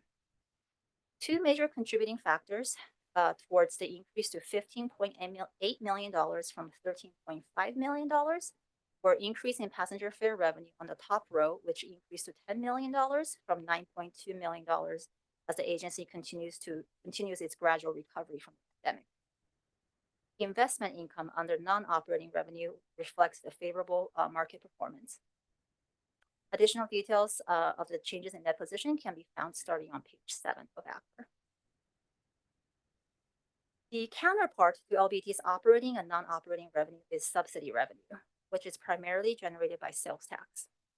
Presented here is a graphical representation of the makeup of fiscal year 2024 subsidy revenue, which has approximately $109 million, which was an $8.7 million increase from the previous year. Approximately 50% of LBT subsidy revenue comes from Los Angeles County, while the remaining portion derives from state and federal sources. Now we'll take a look at expenses. Again, as the people in the people business, LBT's largest area of expense is in personnel. That include wages and fringe benefits that represent 71% or $89.4 million of the $125.9 million in fiscal year 2024 expenses. Each year, LBT's total revenue and total expenses stay balanced. The last section of the ACFR is the statistical section and begins on page 68. This section provides a broad range of supplementary information of LBT's history in financial numbers, with most dating back 10 years. The contents include financial trends, revenue sources, demographic and economic information, pension information, and grants information. This section of the ACFR provides a wealth of knowledge on the history of LBT in numbers, and this section is I personally refer back to quite often throughout the year and would highly encourage anybody who's trying to get to know LBT and understand the history to take a look at your leisure. Okay, so LBT's annual comprehensive financial report represents a state of Long Beach Transit snapshot at the end of each fiscal year. LBT's accountants, analysts, and administrators work very hard to compile this report to ensure agency meets its legal and regulatory requirements and keep all of our stakeholders well informed. I really genuinely want to thank everyone who was involved in compiling this report because, as you can imagine, compiling a report that reflects the entire fiscal year it's a team effort by everybody. But in particular, I would like to thank the staff and finance and budget who helped to compile this specific report, starting with Terry Kuhn, our manager of finance, Jennifer Maxwell, manager of capital programs, Irma Pamplona, a financial analyst, Laura Orozco, administrative assistant to finance and budget, all under the leadership of Lisa Patton, our executive director and vice president of finance and budget. Through this process, staff remains focused on its mission, dedicated to connecting communities and moving people, making everyday life better. That concludes my presentation. Thank you very much. Are there any public comment? Seeing none, discussion from, yes, Jeff. Kurt Canfield.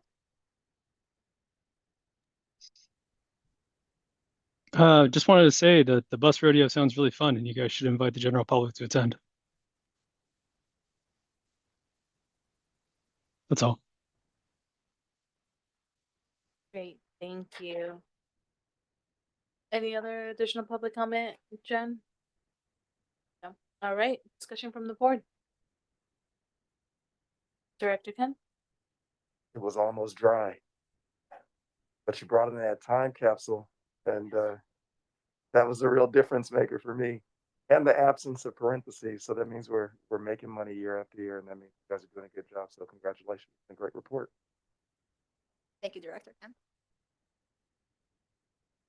I would just like to say something similar. I'm sure this was a labor of love, but you can see the love that was put into it. I know we got a lot of big challenges as an organization on the horizon, but we keep doing awesome stuff like this every year and celebrating what accomplishments we are making, and I think we're going to be in good shape. So thank you and to everyone else who helped put it together.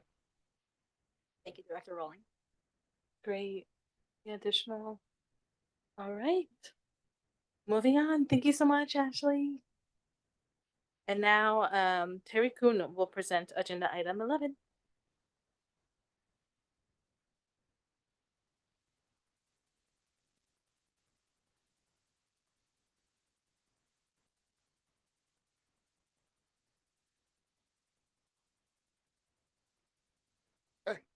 Because it would be awkward for her to acknowledge herself. We're going to also acknowledge Ashley Liang, treasurer, for her participation in making sure that the ACFR was put together. So thank you, Ashley. All right. Good. Almost evening. Chair Mejia, members of the board, Mr. McDonald, and all who are assembled here today. My name is Terry Cohn, and I'm the manager of finance in the finance and budget department. I'm before you today to present one last final dry financial presentation. I'm here to present the fiscal year 2024 retirement plan financial statements for contract and salaried employees. This is an information only item. These financial statements are companion reports to the plan benefit summary that will be presented by Elizabeth Brown, Executive Director and Vice President of Organizational Development and Administration at this current board meeting. Each year, Long Beach Transit's defined benefit plans are audited by a third-party auditor to certify that the associated financial statements are fairly stated in all material aspects and free from material misstatements. This year's audit was conducted by Wines, Inc., headquartered here in Long Beach, California. And included in each set of financial statements that you have is the independent auditor's report provided by Wines. This presentation will walk through a few financial highlights from the contract plan statement, including total assets at the end of the fiscal year, additions and deductions to and from the plan assets, and funding progress of the plan at the end of the year. Thank you. This opening slide summarizes the total assets as of June 30th over the past 3 fiscal years. To orient you to the slide, categories on the left make up total assets are cash and investments at fair value, with the corresponding dollar amount under each fiscal year column head. Total assets for the fiscal year ended June 30th, 2024 totaled $87.9 million, representing a $10.8 million increase in assets from the prior year, primarily due to the change in the fair value of investments. All of the assets are available for payments to retirees and their beneficiaries and to meet the plan's ongoing obligations. Further details can be found beginning on page 6 of the financial statements. This next slide summarizes a few changes to the plan's net position during the fiscal year compared to the previous 2 fiscal years, and they're categorized by additions and deductions. Net position refers to the difference between the plan's assets and its liability. During the fiscal year 2024, the employer and employees added approximately $8.2 million in contributions to the contract plan in accordance with the actuarially determined annual contribution rates.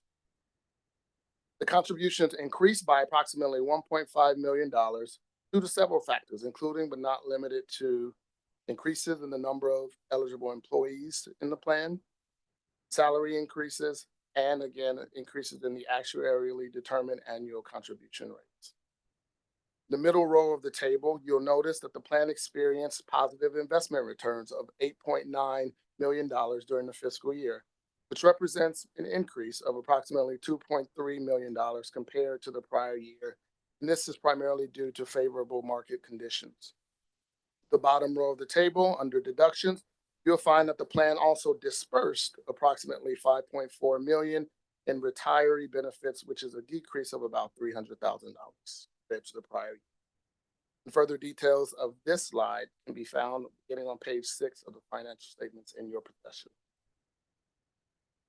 This final slide for the contract plan financial statement shows the schedule of funding progress for the fiscal year ended June 30th, 2024, and compared to the previous 2 fiscal years. At the close of fiscal year 2024, the contract plan had a funding ratio of approximately 77%. And further details can be found beginning on page 24 of the financial statements in your possession. This concludes my presentation for the contract plan, and I'm happy to answer any questions before moving on to the salary plan.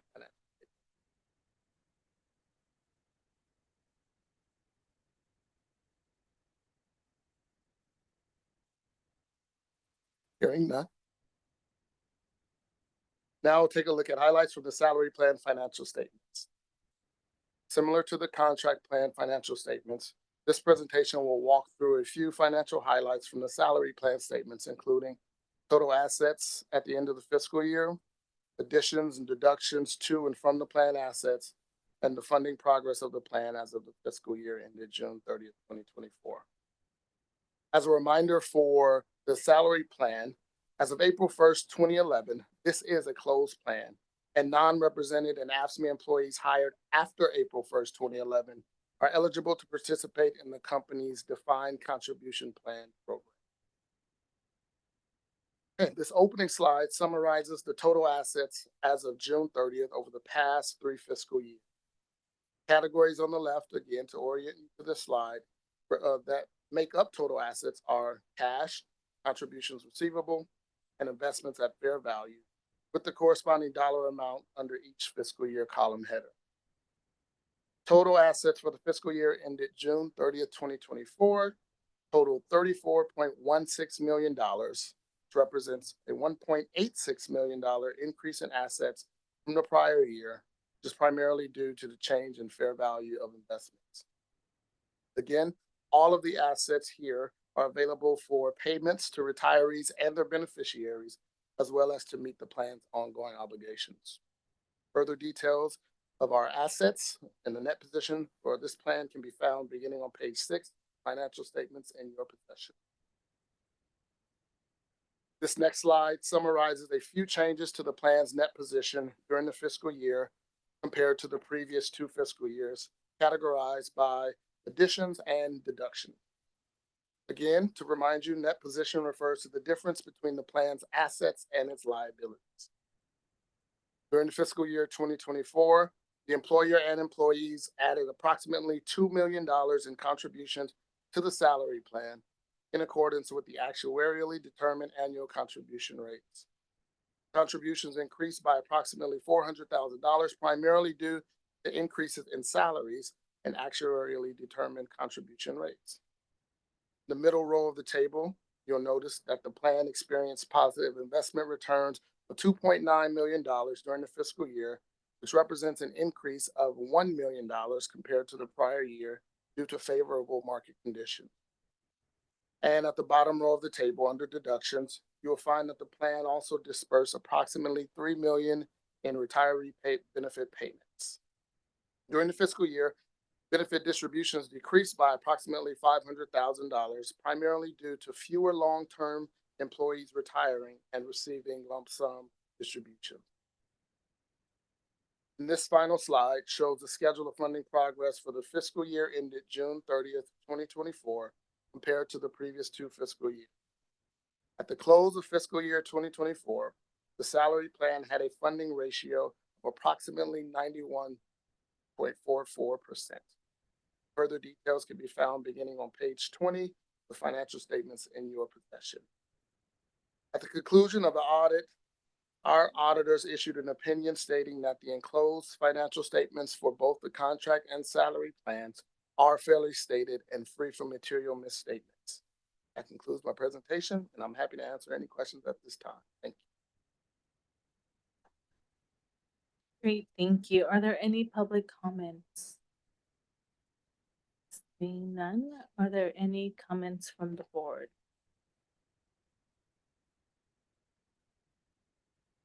Since nobody else has one.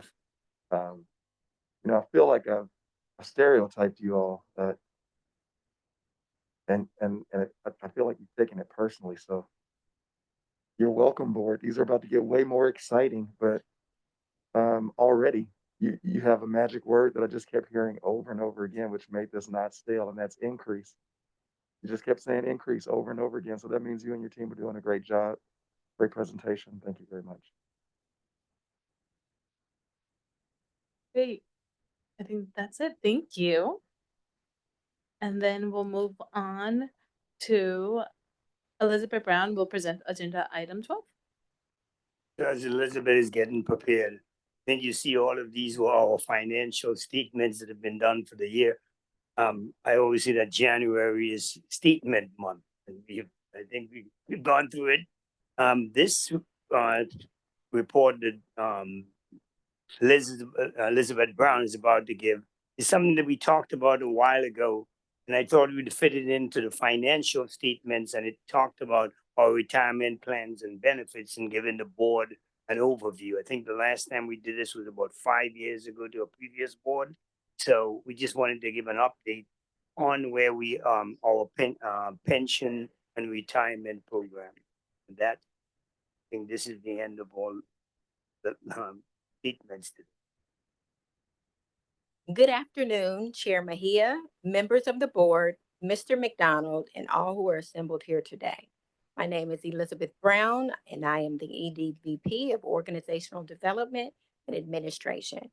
I am before you today to provide an overview of Long Beach Transit's retirement plans and benefits.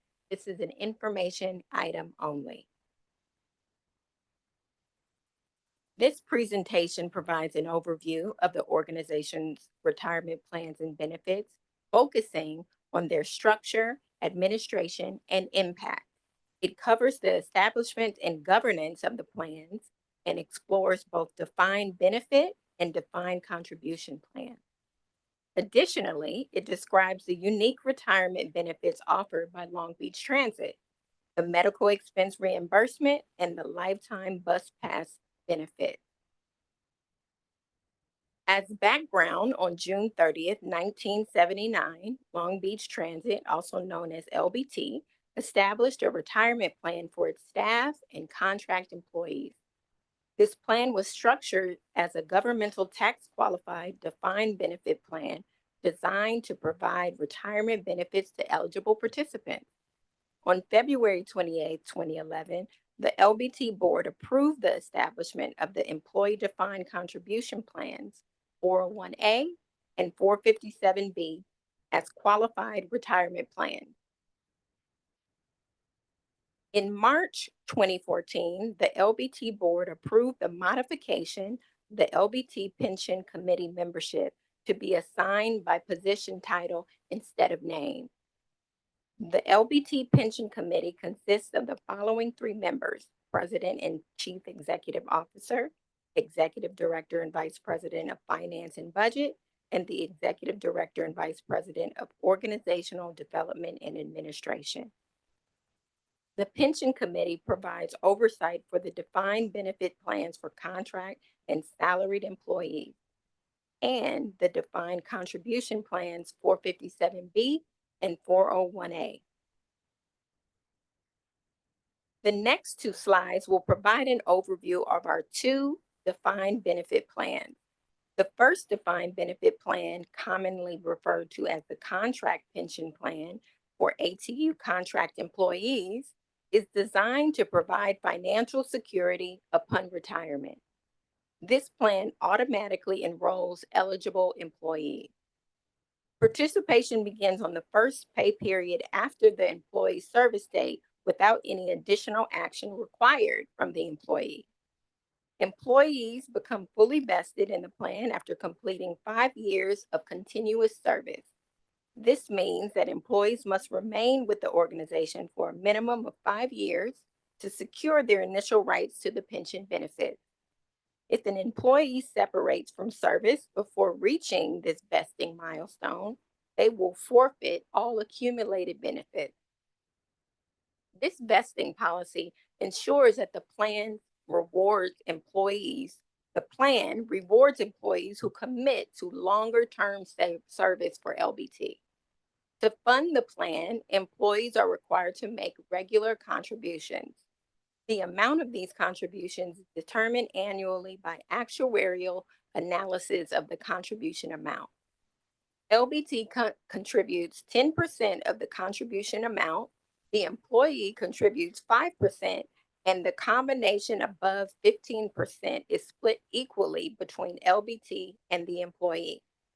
For example, if the contribution amount is 18% of an employee's pay, LBT contributes the first 10%.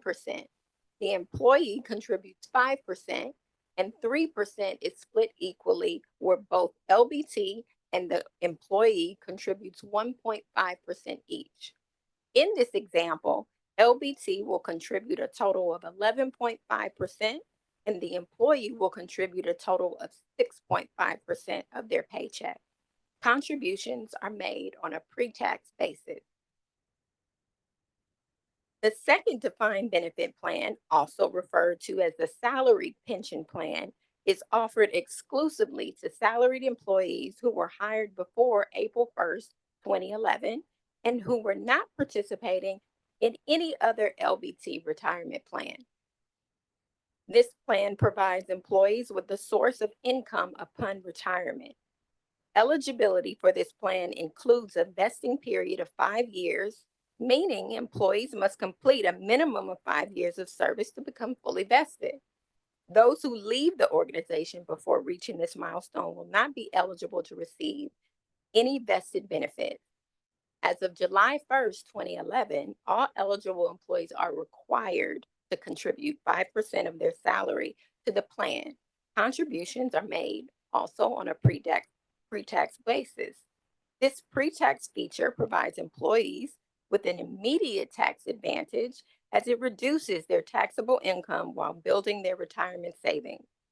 The defined benefit plan for salaried employees has been closed to new participants hired on or after April 1st, 2011. Retirement eligibility under both defined benefit plans are as follows. Normal retirement begins at age 64 with 10 years of service.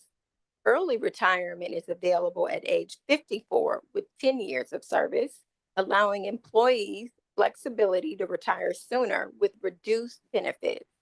Late retirement extends beyond age 65, continuing to require a minimum of 10 years of service. These options provide employees with a range of choices to align their retirement plans with their personal and financial goals. This slide outlines the disbursement options upon retirement available under the defined benefits plan for contract employees. For disbursements, employees have multiple options to tailor their retirement benefit. Options include 1, a lump sum payment, allowing participants to receive a one-time payment of 100% of your benefit. Eligibility for this option requires the participant's service to be on or before June 30th, 2012.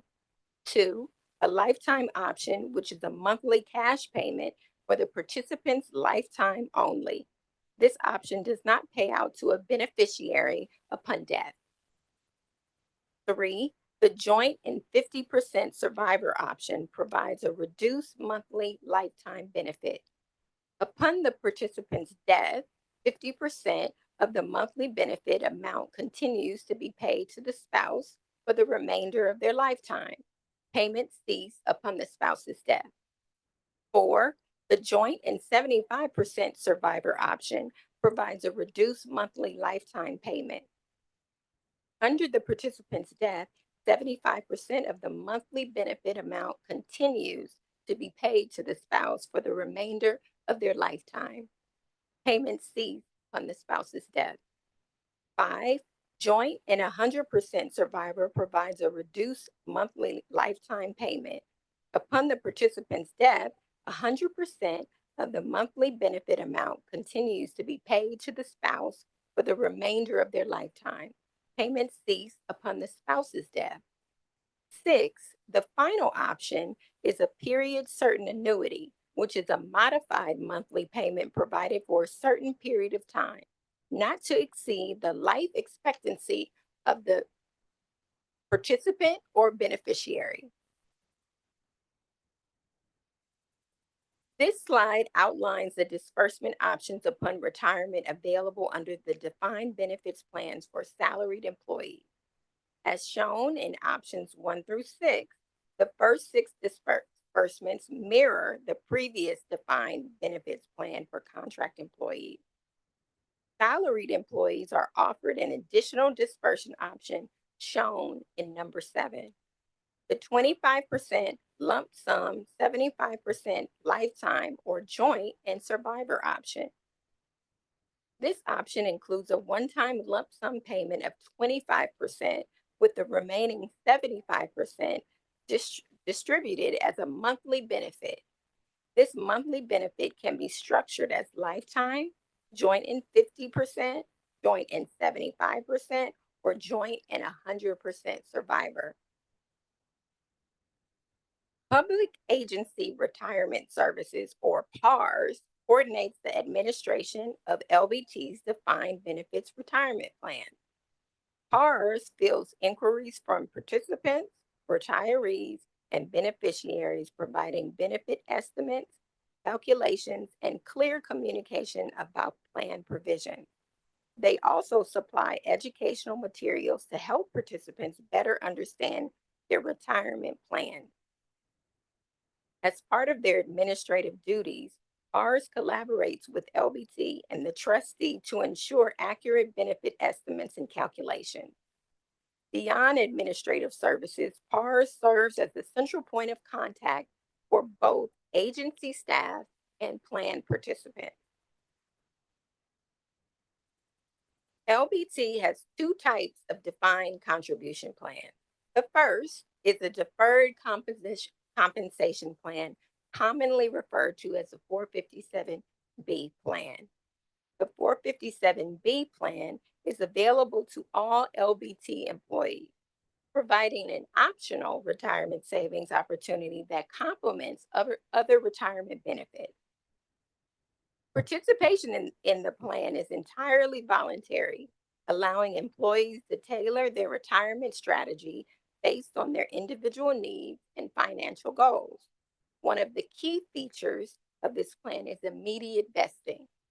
Employees are 100% vested in their contributions from the moment they are made, ensuring that the funds contributed remain entirely theirs regardless of their length of service with the organization. Employees participating in the plan can contribute up to $23,500 annually. For employees aged 50 and older, the plan includes 3 additional options through the 50+ catch-up provision.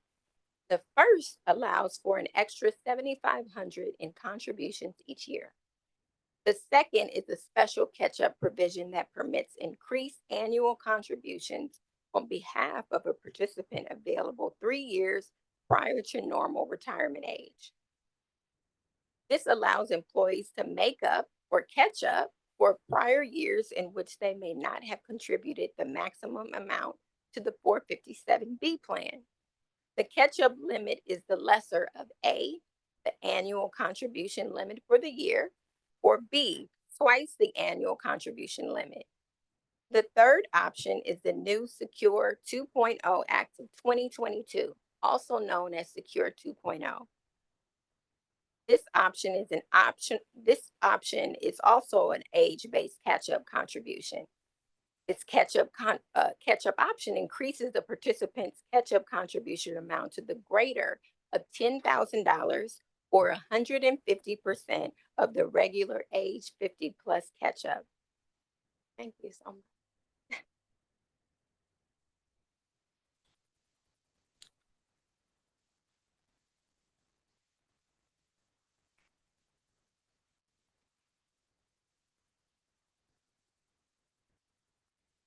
The catch-up contribution limit is $7,500 for the last catch-up option. A participant can take advantage of this additional catch-up contribution if they attain age 60 but are not older than age 63. By the end of the calendar year and provided they have contributed the maximum amount. Employees are eligible to participate in only one catch-up benefit at a time.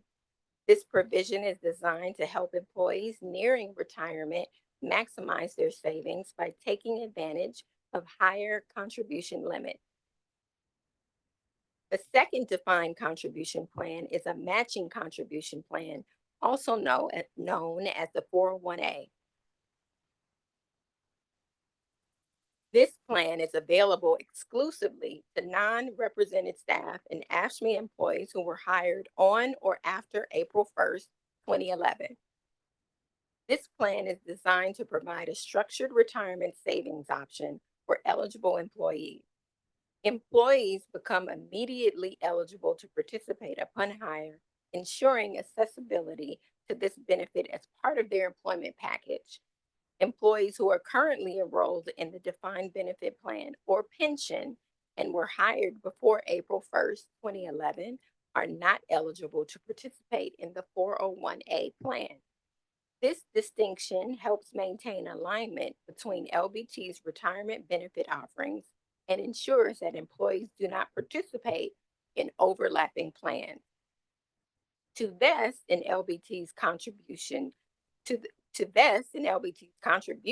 the plan, employees must complete a minimum of 3 years or 36 months of continuous employment.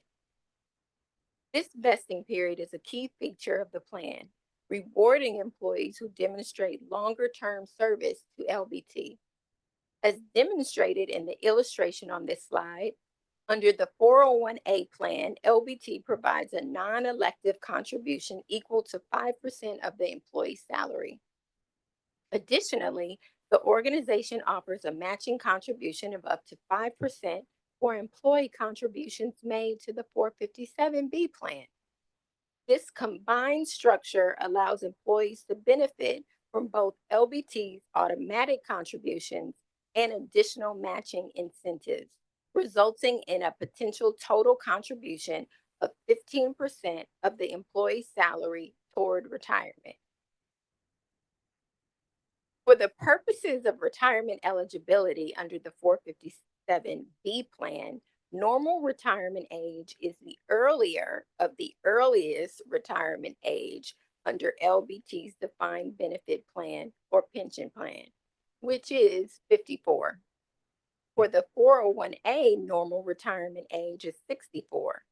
In the event a participant continues active employment after reaching their normal retirement age, they shall continue to participate in the plan.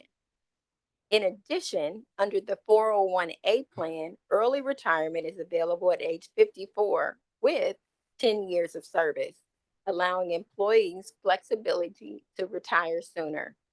These options provide employees with choices to align their retirement plans with their personal and financial goals. This slide highlights the disbursement options available to employees under the defined contribution plan. Options include 1, a lump sum payment.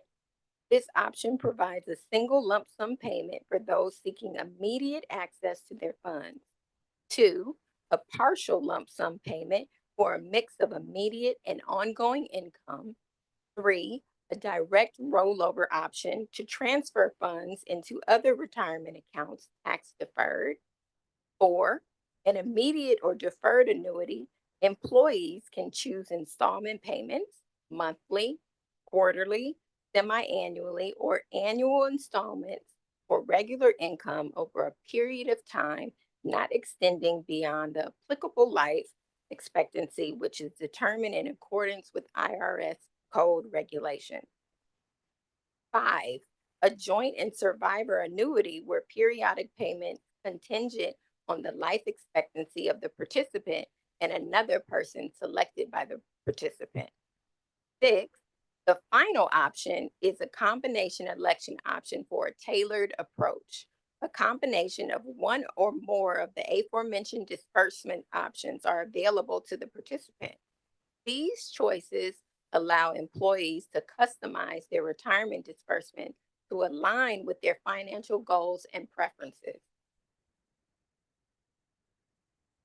Voya Financial, also known as Voya, oversees the comprehensive administration of LBT's defined contribution plans, including record keeping, compliance, and participant support. Voya, a leading provider of defined compensation products and services in the U.S., supports approximately nearly 7 million retirement plan participants. Voya assists with enrollment, offers diverse investment options, and ensures compliance with IRS and Department of Labor regulations.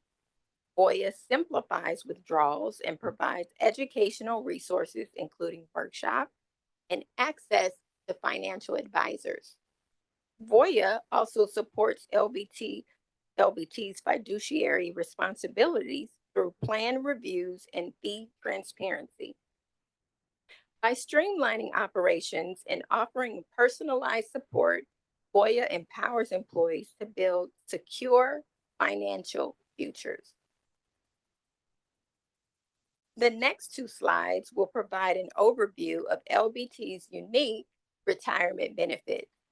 The medical expense reimbursement benefit is designed to support retired employees by allowing them to utilize unused sick time balances to cover qualifying medical expenses.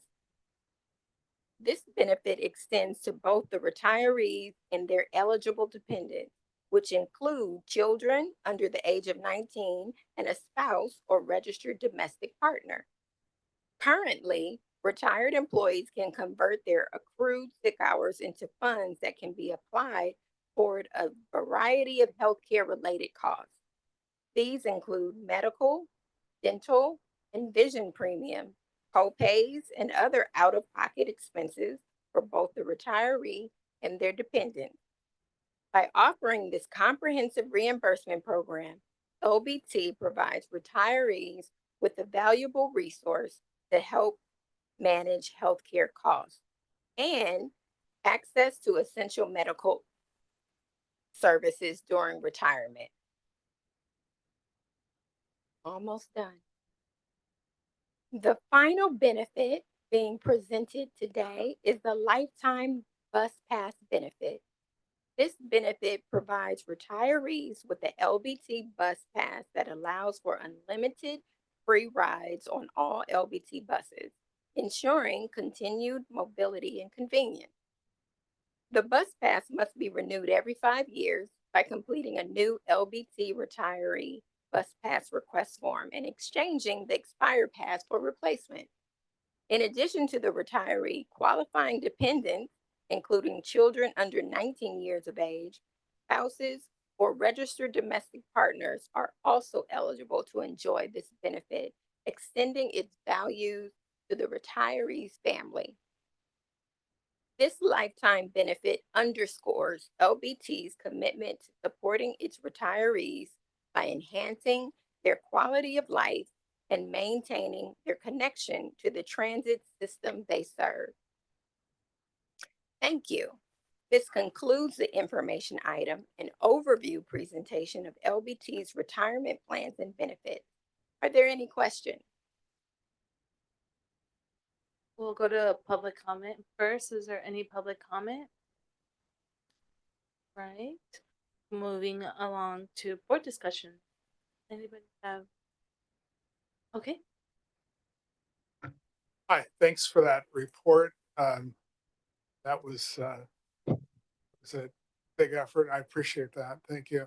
I have one question though on retirees. So say I started as an ATU employee, well, and and I earned, say I was here 10 years. And then through promotions, I moved into non-contract.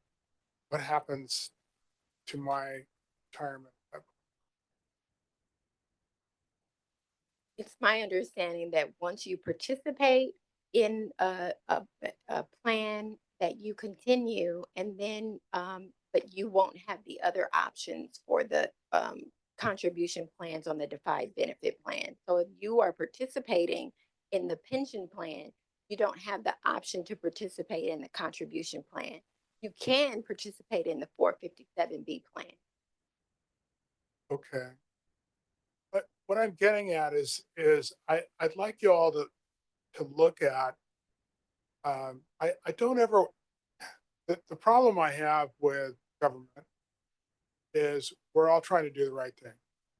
But sometimes, you know, if you have an employee that is outstanding and they start as say a bus operator, a mechanic or something, they want to become a manager and they want to run the shop and then they want to be CEO.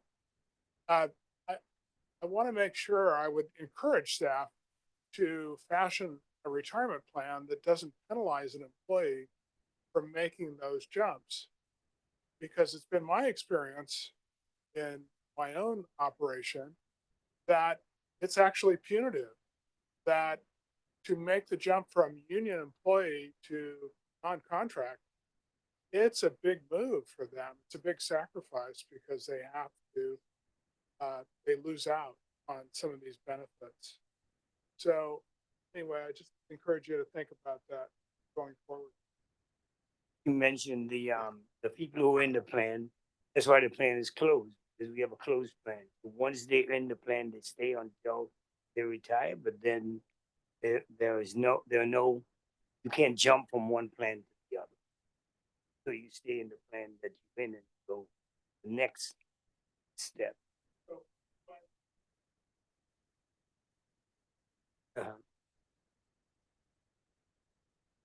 No, can't, because you're no longer an EU employee, right? It's, yes. Once you come out of that, you're just not in that plan, because you're no longer an employee contributing to that plan anymore. So you can't leave them in there because they're not making it.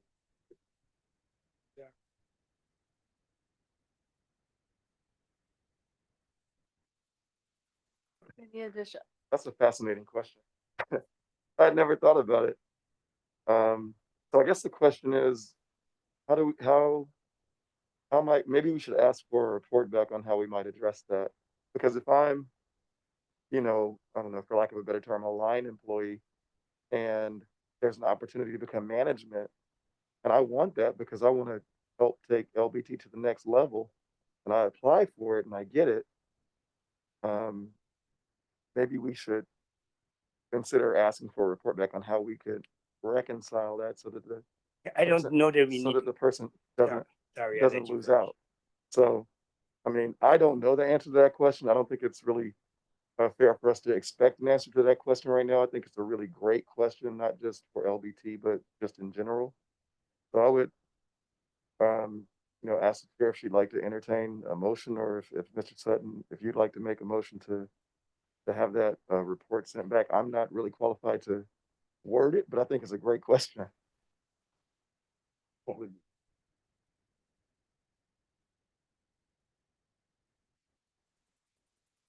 So was there a motion?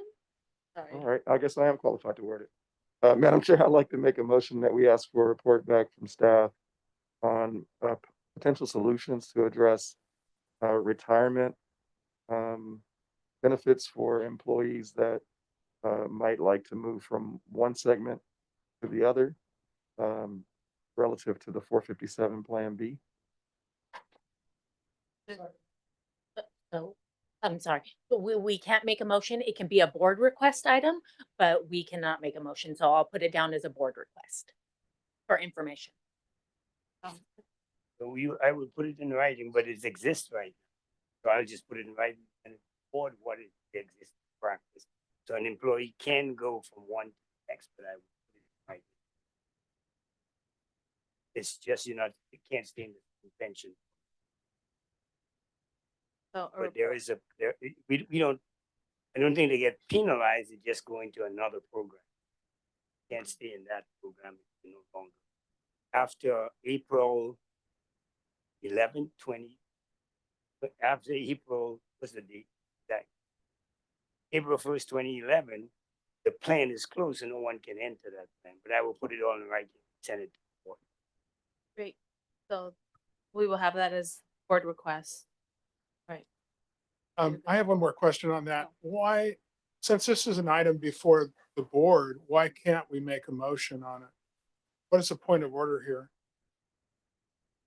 So there, as I, you no doubt know, there are action items and then there are information items, and some bodies put a footnote at the bottom of their agenda that's saying that the board or the body reserves the discretion to take action on an information item. This body doesn't do that. That's available going forward, but for information items, typically you're not going to see a motion and a second and an action on an item. Okay. But you Thanks. have that, there are other bodies Yeah. locally that do that have that footnote at the bottom of the agenda that says you all reserve the right, if you choose to take a poll and reach a consensus that you're going to take action on what is listed for the public as an information. Madam Chair. Yes. First of all, I appreciate that. There's something in writing and we'll be receiving it. I look forward to seeing it and discussing it. I'm fairly ignorant on the subject, but I am interested in the rights and benefits of the employee. So I look forward to the discussion. I'm certain staff will be able to give us further insight. But to this point about information items, I'd just like to ask what would be appropriate, because I think if this item was duly and truly noticed to the public within the legal time frame,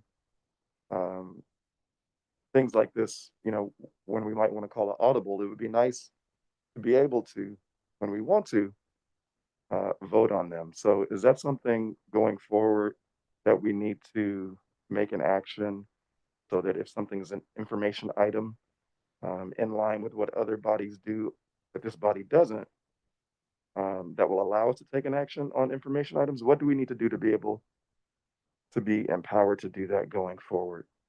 So what I've seen with public bodies throughout California is what I suggested is that some public bodies have at the bottom of their agenda that they reserve the discretion to take action on a information item that's duly published. This body doesn't currently have that on the agenda, but it's certainly something that you can discuss amongst your colleagues and determine whether or not you want to do that going forward. So typically, you know, when looking at parliamentary procedure, Robert's Rule of Order, you have agenda items and you have action items and not information items. So this was an information item. So the anticipation was that there's not going to be any action taken on. Is there a prohibition? No, I don't think there's a prohibition. I think going forward, you all should discuss how you want the agenda to be organized with not only with the chair but with the CEO and determine what you want to do going forward. You could theoretically list items as potential action. I've seen bodies do that as well. They say information, but potential action as well. It just depends on what you're doing in formulating the agenda and what you contemplate doing when you come in before you come to this meeting. I appreciate that. I think it's important that we have that discussion, and I think we need to probably formalize it as opposed to, leaving it to sort of a behind the scenes conversation. I don't know when the appropriate time to do that is. Perhaps this is not the appropriate time, but I would like to state for the record, I think we should agendize that conversation whereby it could be motioned and seconded and formally amended going forward on our agenda. So that I think it is a good point of Council Ewing that if a member of the public thought this was an information item, for example, and was not expecting us to vote on it, and we did, that would be unfair to the public. So that notation going forward, however we have to do it formally, I think is a good thing to do to ensure that both the public has a chance to know that we may act on an item that is informational, but also empowers us as a board should we decide to move nimbly on matters that require action to do so. So I'd leave it to you, Madam Chair, on how to proceed, but I'd like us to consider doing that going forward. Great. So it sounds like we have two different board requests. That's what I'm hearing. But once we get the item to discuss, that's when we get to vote. We'll make sure that that item is an actionable item that we can vote and have it discussed in the public. Does that sound good to you? Sure. Or, giving us direction on what needs to be done to change the publication of the agenda such that there's a notation, as with other bodies, that this is an information item, but the board reserves to act on this information item because it's been duly and truly noticed to the public. Correct. And I think, I think right now, just because we do have closed session, I think that is an important discussion to have. And then I think we need to kind of pivot and have staff go in and give us direction, have a discussion, and then vote on it. Because we still do have items and we went a little bit out of order, but just want to make sure that we will have that discussion. We will work on those changes, but right now I just want to make sure that we get the rest of the items that need to be discussed for tonight's agenda. Good. Otherwise, great report, professional, not dry at all. The water is not an indication that your report was dry. It was a very good information. Thanks for looking out for our employees. Madam Chair, if I may make one more point. With respect to the format, the procedural format of a typical agenda, again, I have no doubt all of you are familiar with the procedural format of a typical agenda on an action item. You're going to have a report from staff. You're going to have a recommendation about the action. And that's the typical format. So for an information item, format is very different. And the expectation is not the action, to the point that Director Kemp made. The public is not informed about what you're going to do in an instance where you have the agenda saying it's an information item and they may not come anticipating that you're not going to take action. They say, oh, it's an information item, it's published, I can just read it from my comfort of my home rather than this meeting. Where if it's an action item, they may say something about it. to influence your voting. None of those things are present today.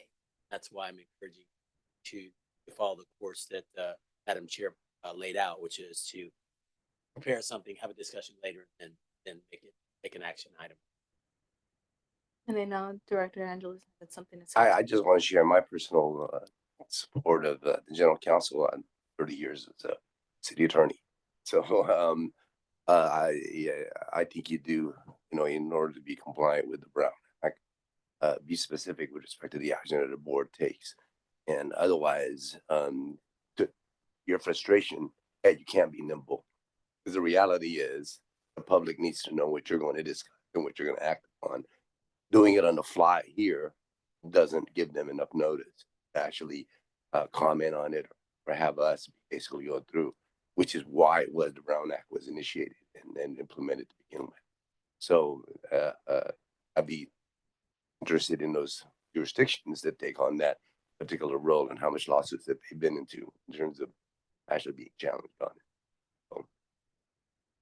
Yeah, thank you, Director Angeles. I appreciate your years of experience as well as Council Ewing's years of experience. I have some years of experience of my own, working for the city for 10 years in government affairs, and for many years beyond that. And I think we all are on the same page. I'm not frustrated. I don't think that we can't be nimble, and I'm not asking that action be taken now. It sounds like there are alternatives that were laid out that many jurisdictions, I think the word was, many other jurisdictions employ. And so I'm simply asking that not now, but going forward, we see what those options are and consider them as a board. And that's fair, and we'll make sure to do that. All right. Thank you so much. At this time, I invite members from the public who want to address the board on any matters that don't appear on the agenda within the board's jurisdiction. If you have not already done so, please submit a speaker card to the board secretary. Comments are limited for 3 minutes. Seeing none. All right. At this time, I'd like to move to closed session to discuss items set forth on agenda 14. Are there any public comment? Hearing none, the board is adjourned to closed session.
All right, the board now reconvenes from closed session. Will general counsel provide closed session report on agenda item 14?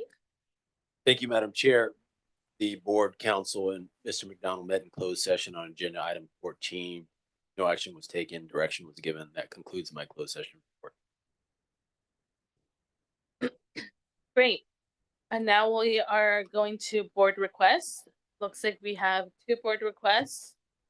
I would ask if we can do it within 60 or 90 days, just to make sure that we get movement on these 2 board requests. Any additional board requests? So one of them was on figuring out our agenda structure. And the other one was on a report that we can vote on regarding pension. I thought it was just a request for information for employees who move to a higher position and how their retirement funds are handled. That was my understanding of the request. Yeah, that's pretty much it. I'm really looking for career path, right?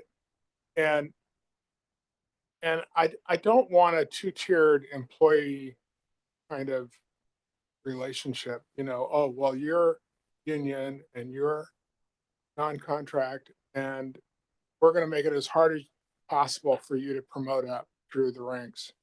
So I just want us to look at that, staff to look at it and see if there is a way to make it easier for staff that's union to progress up through the ranks without it being punitive. There may not be a way, but I'd like a report back to talk about options if there are any. Understood. Any additional board requests? All right, seeing none, I move to adjourn. Do I hear a motion to adjourn? I'll make that motion. Second. All right, call for a vote.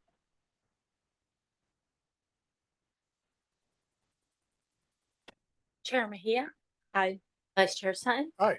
Secretary Treasurer Norvey, Aye. Director Angeles, Aye. Director Kemp, Director Rawlings, Aye. Director Kemp has been excused. Great, the motion carries. The meeting is now adjourned. The next regular meeting will be held February 27, 2025. Thank you, everyone.